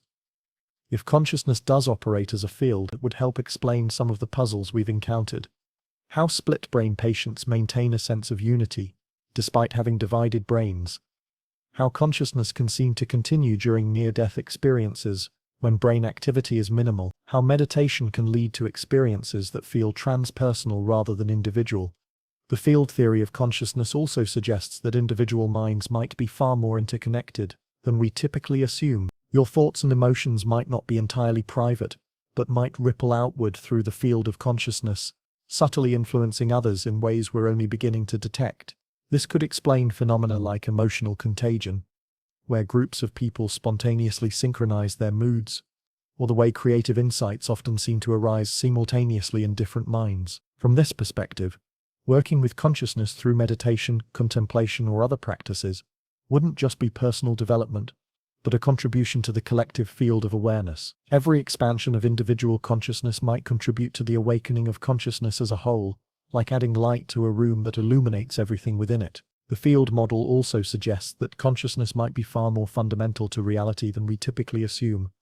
Not a late-arriving accident of biological evolution, but a basic feature of the universe that was present from the beginning, perhaps even playing a role in shaping the evolution of matter and life itself. This leads us to perhaps the most radical possibility of all. What if consciousness doesn't just exist in the universe but actually creates it? What if everything you've been taught about the relationship between mind and matter is backwards? What if, instead of consciousness emerging from complex arrangements of matter, it's actually matter that emerges from consciousness? This possibility, suggested by both ancient wisdom traditions and cutting-edge physics, turns our entire worldview upside down, and hints that consciousness might not be a mere passenger in the universe, but its very source and foundation. The idea seems absurd at first. After all, matter clearly existed before human consciousness evolved, and the universe seems to operate according to physical laws that don't require any awareness to witness them. But several puzzling discoveries in modern physics suggest that consciousness and physical reality might be more intimately connected than we've assumed. Quantum mechanics, for instance, reveals that particles exist in states of probability until they're measured or observed. The famous double-slit experiment shows that a photon or electron seems to pass through both slits simultaneously when unobserved, but behaves like it went through only one slit when measured. It's as if the act of conscious observation literally collapses the wave of possibilities into a single concrete reality. The physicist John Wheeler, who coined the term black hole, proposed what he called a participatory universe, the idea that consciousness doesn't just observe reality, but participates in creating it. In his view, the universe exists in a state of quantum possibility, until conscious observers collapse those possibilities into concrete existence through the act of observation. This interpretation suggests that consciousness might not have emerged from the universe, but that the universe might have emerged from consciousness. Before any conscious observers existed, reality might have been pure potential, infinite possibilities existing in a superposition state, waiting for awareness to give them concrete form. The cosmologist Max Tegmark has proposed that our universe might be a mathematical structure, not made of math, but literally identical to a mathematical object. If consciousness is what experiences or computes this mathematical structure, then consciousness becomes not a product of the universe but the process by which the universe comes into being as experienced reality. Eastern philosophical traditions have long maintained that consciousness is the fundamental ground of being. The Vaita Vedanta, for instance, teaches that what we call the physical world is actually consciousness appearing as matter, the way water appears as waves. From this perspective, your individual consciousness isn't separate from the consciousness that underlies all existence. It's like a temporary focal point in the infinite field of awareness that creates and sustains everything. The physicist Amit Goswami argues that matter doesn't produce consciousness. Consciousness produces matter. In his model, universal consciousness is the ground of being, and what we call physical reality emerges when consciousness observes itself, creating the appearance of a subject-object world. Individual brains don't generate consciousness but serve as instruments through which universal consciousness experiences itself as apparently separate beings. This might explain some of the deepest puzzles about consciousness. Why it seems so unified despite arising from billions of separate neurons. Why it can't be found anywhere specific in the brain. Why it feels so intimately connected to reality yet seems to transcend physical description. If consciousness is the foundation rather than a product, these mysteries dissolve. The idea also suggests a radically different understanding of what you are. Instead of being a temporary arrangement of matter that somehow generates awareness, you might be consciousness itself, temporarily focusing through the lens of a human nervous system. Your sense of being a separate self would be like a whirlpool in a river, appearing distinct but actually being nothing other than the flow of the whole. This perspective transforms how we might understand death. If consciousness creates rather than emerges from matter, then the death of the brain might not mean the end of consciousness, but simply a change in how consciousness focuses or expresses itself. Like an actor taking off a costume at the end of a play, consciousness might continue in forms we can't currently imagine. It also suggests that consciousness research might be fundamentally limited by trying to study consciousness as an object. If consciousness is the subject that makes all observation possible, then it can never be fully captured by objective methods. It's like trying to see your own eyes. The very thing that makes seeing possible remains invisible to itself. Some physicists have proposed that consciousness might be woven into the basic structure of reality through what they call panpsychism. The idea that consciousness is a fundamental property of all matter, like mass or charge. In this view, even elementary particles have some rudimentary form of experience, and complex consciousness emerges when these simple experiences combine in sophisticated ways. But the more radical possibility is that consciousness doesn't just exist in matter, but creates the appearance of matter through its own self-observation. Reality might be consciousness exploring itself, creating increasingly complex experiences of apparent separation and interaction. What we call the physical universe as a kind of cosmic dream or play. This doesn't necessarily mean that reality is just imagination in the sense of being unreal or unimportant. The dream can be vivid, meaningful, and transformative, even while being recognized as a dream. The universe might be real as an experience of consciousness, even if its apparent materiality is more like the convincing special effects in a movie than the fundamental substance of existence. From this perspective, the evolution of consciousness in the universe from simple awareness to complex self-reflection might not be an accident, but the very purpose of existence. The universe might be consciousness exploring what it's like to experience itself as everything from quantum fields to galaxies to living beings to self-aware minds, wondering about the nature of consciousness itself. And this brings us full circle to the most intimate question of all. What if what you've been looking for throughout this exploration, the nature of consciousness, is now normal sense of being located behind our eyes, trapped within our skin, might be just one possible configuration of consciousness among many? Perhaps most remarkably, These experiences often carry a quality of absolute certainty for those who have them. Unlike dreams or hallucinations, which typically feel unreal upon waking, near-death experiences maintain their sense of reality decades later. People stake their lives on what they encountered, changing careers, relationships, and entire worldviews based on what they witnessed during those moments when their brains showed no signs of awareness. Whether these experiences represent genuine expansions of consciousness or elaborate neurological phenomena, they point to the remarkable capacity of awareness to transcend its usual boundaries. They suggest that consciousness might be far more flexible and far-reaching than we typically imagine, perhaps even extending beyond the individual mind altogether. And this brings us to a question that might seem even more impossible to answer. Do other minds experience consciousness the way we do?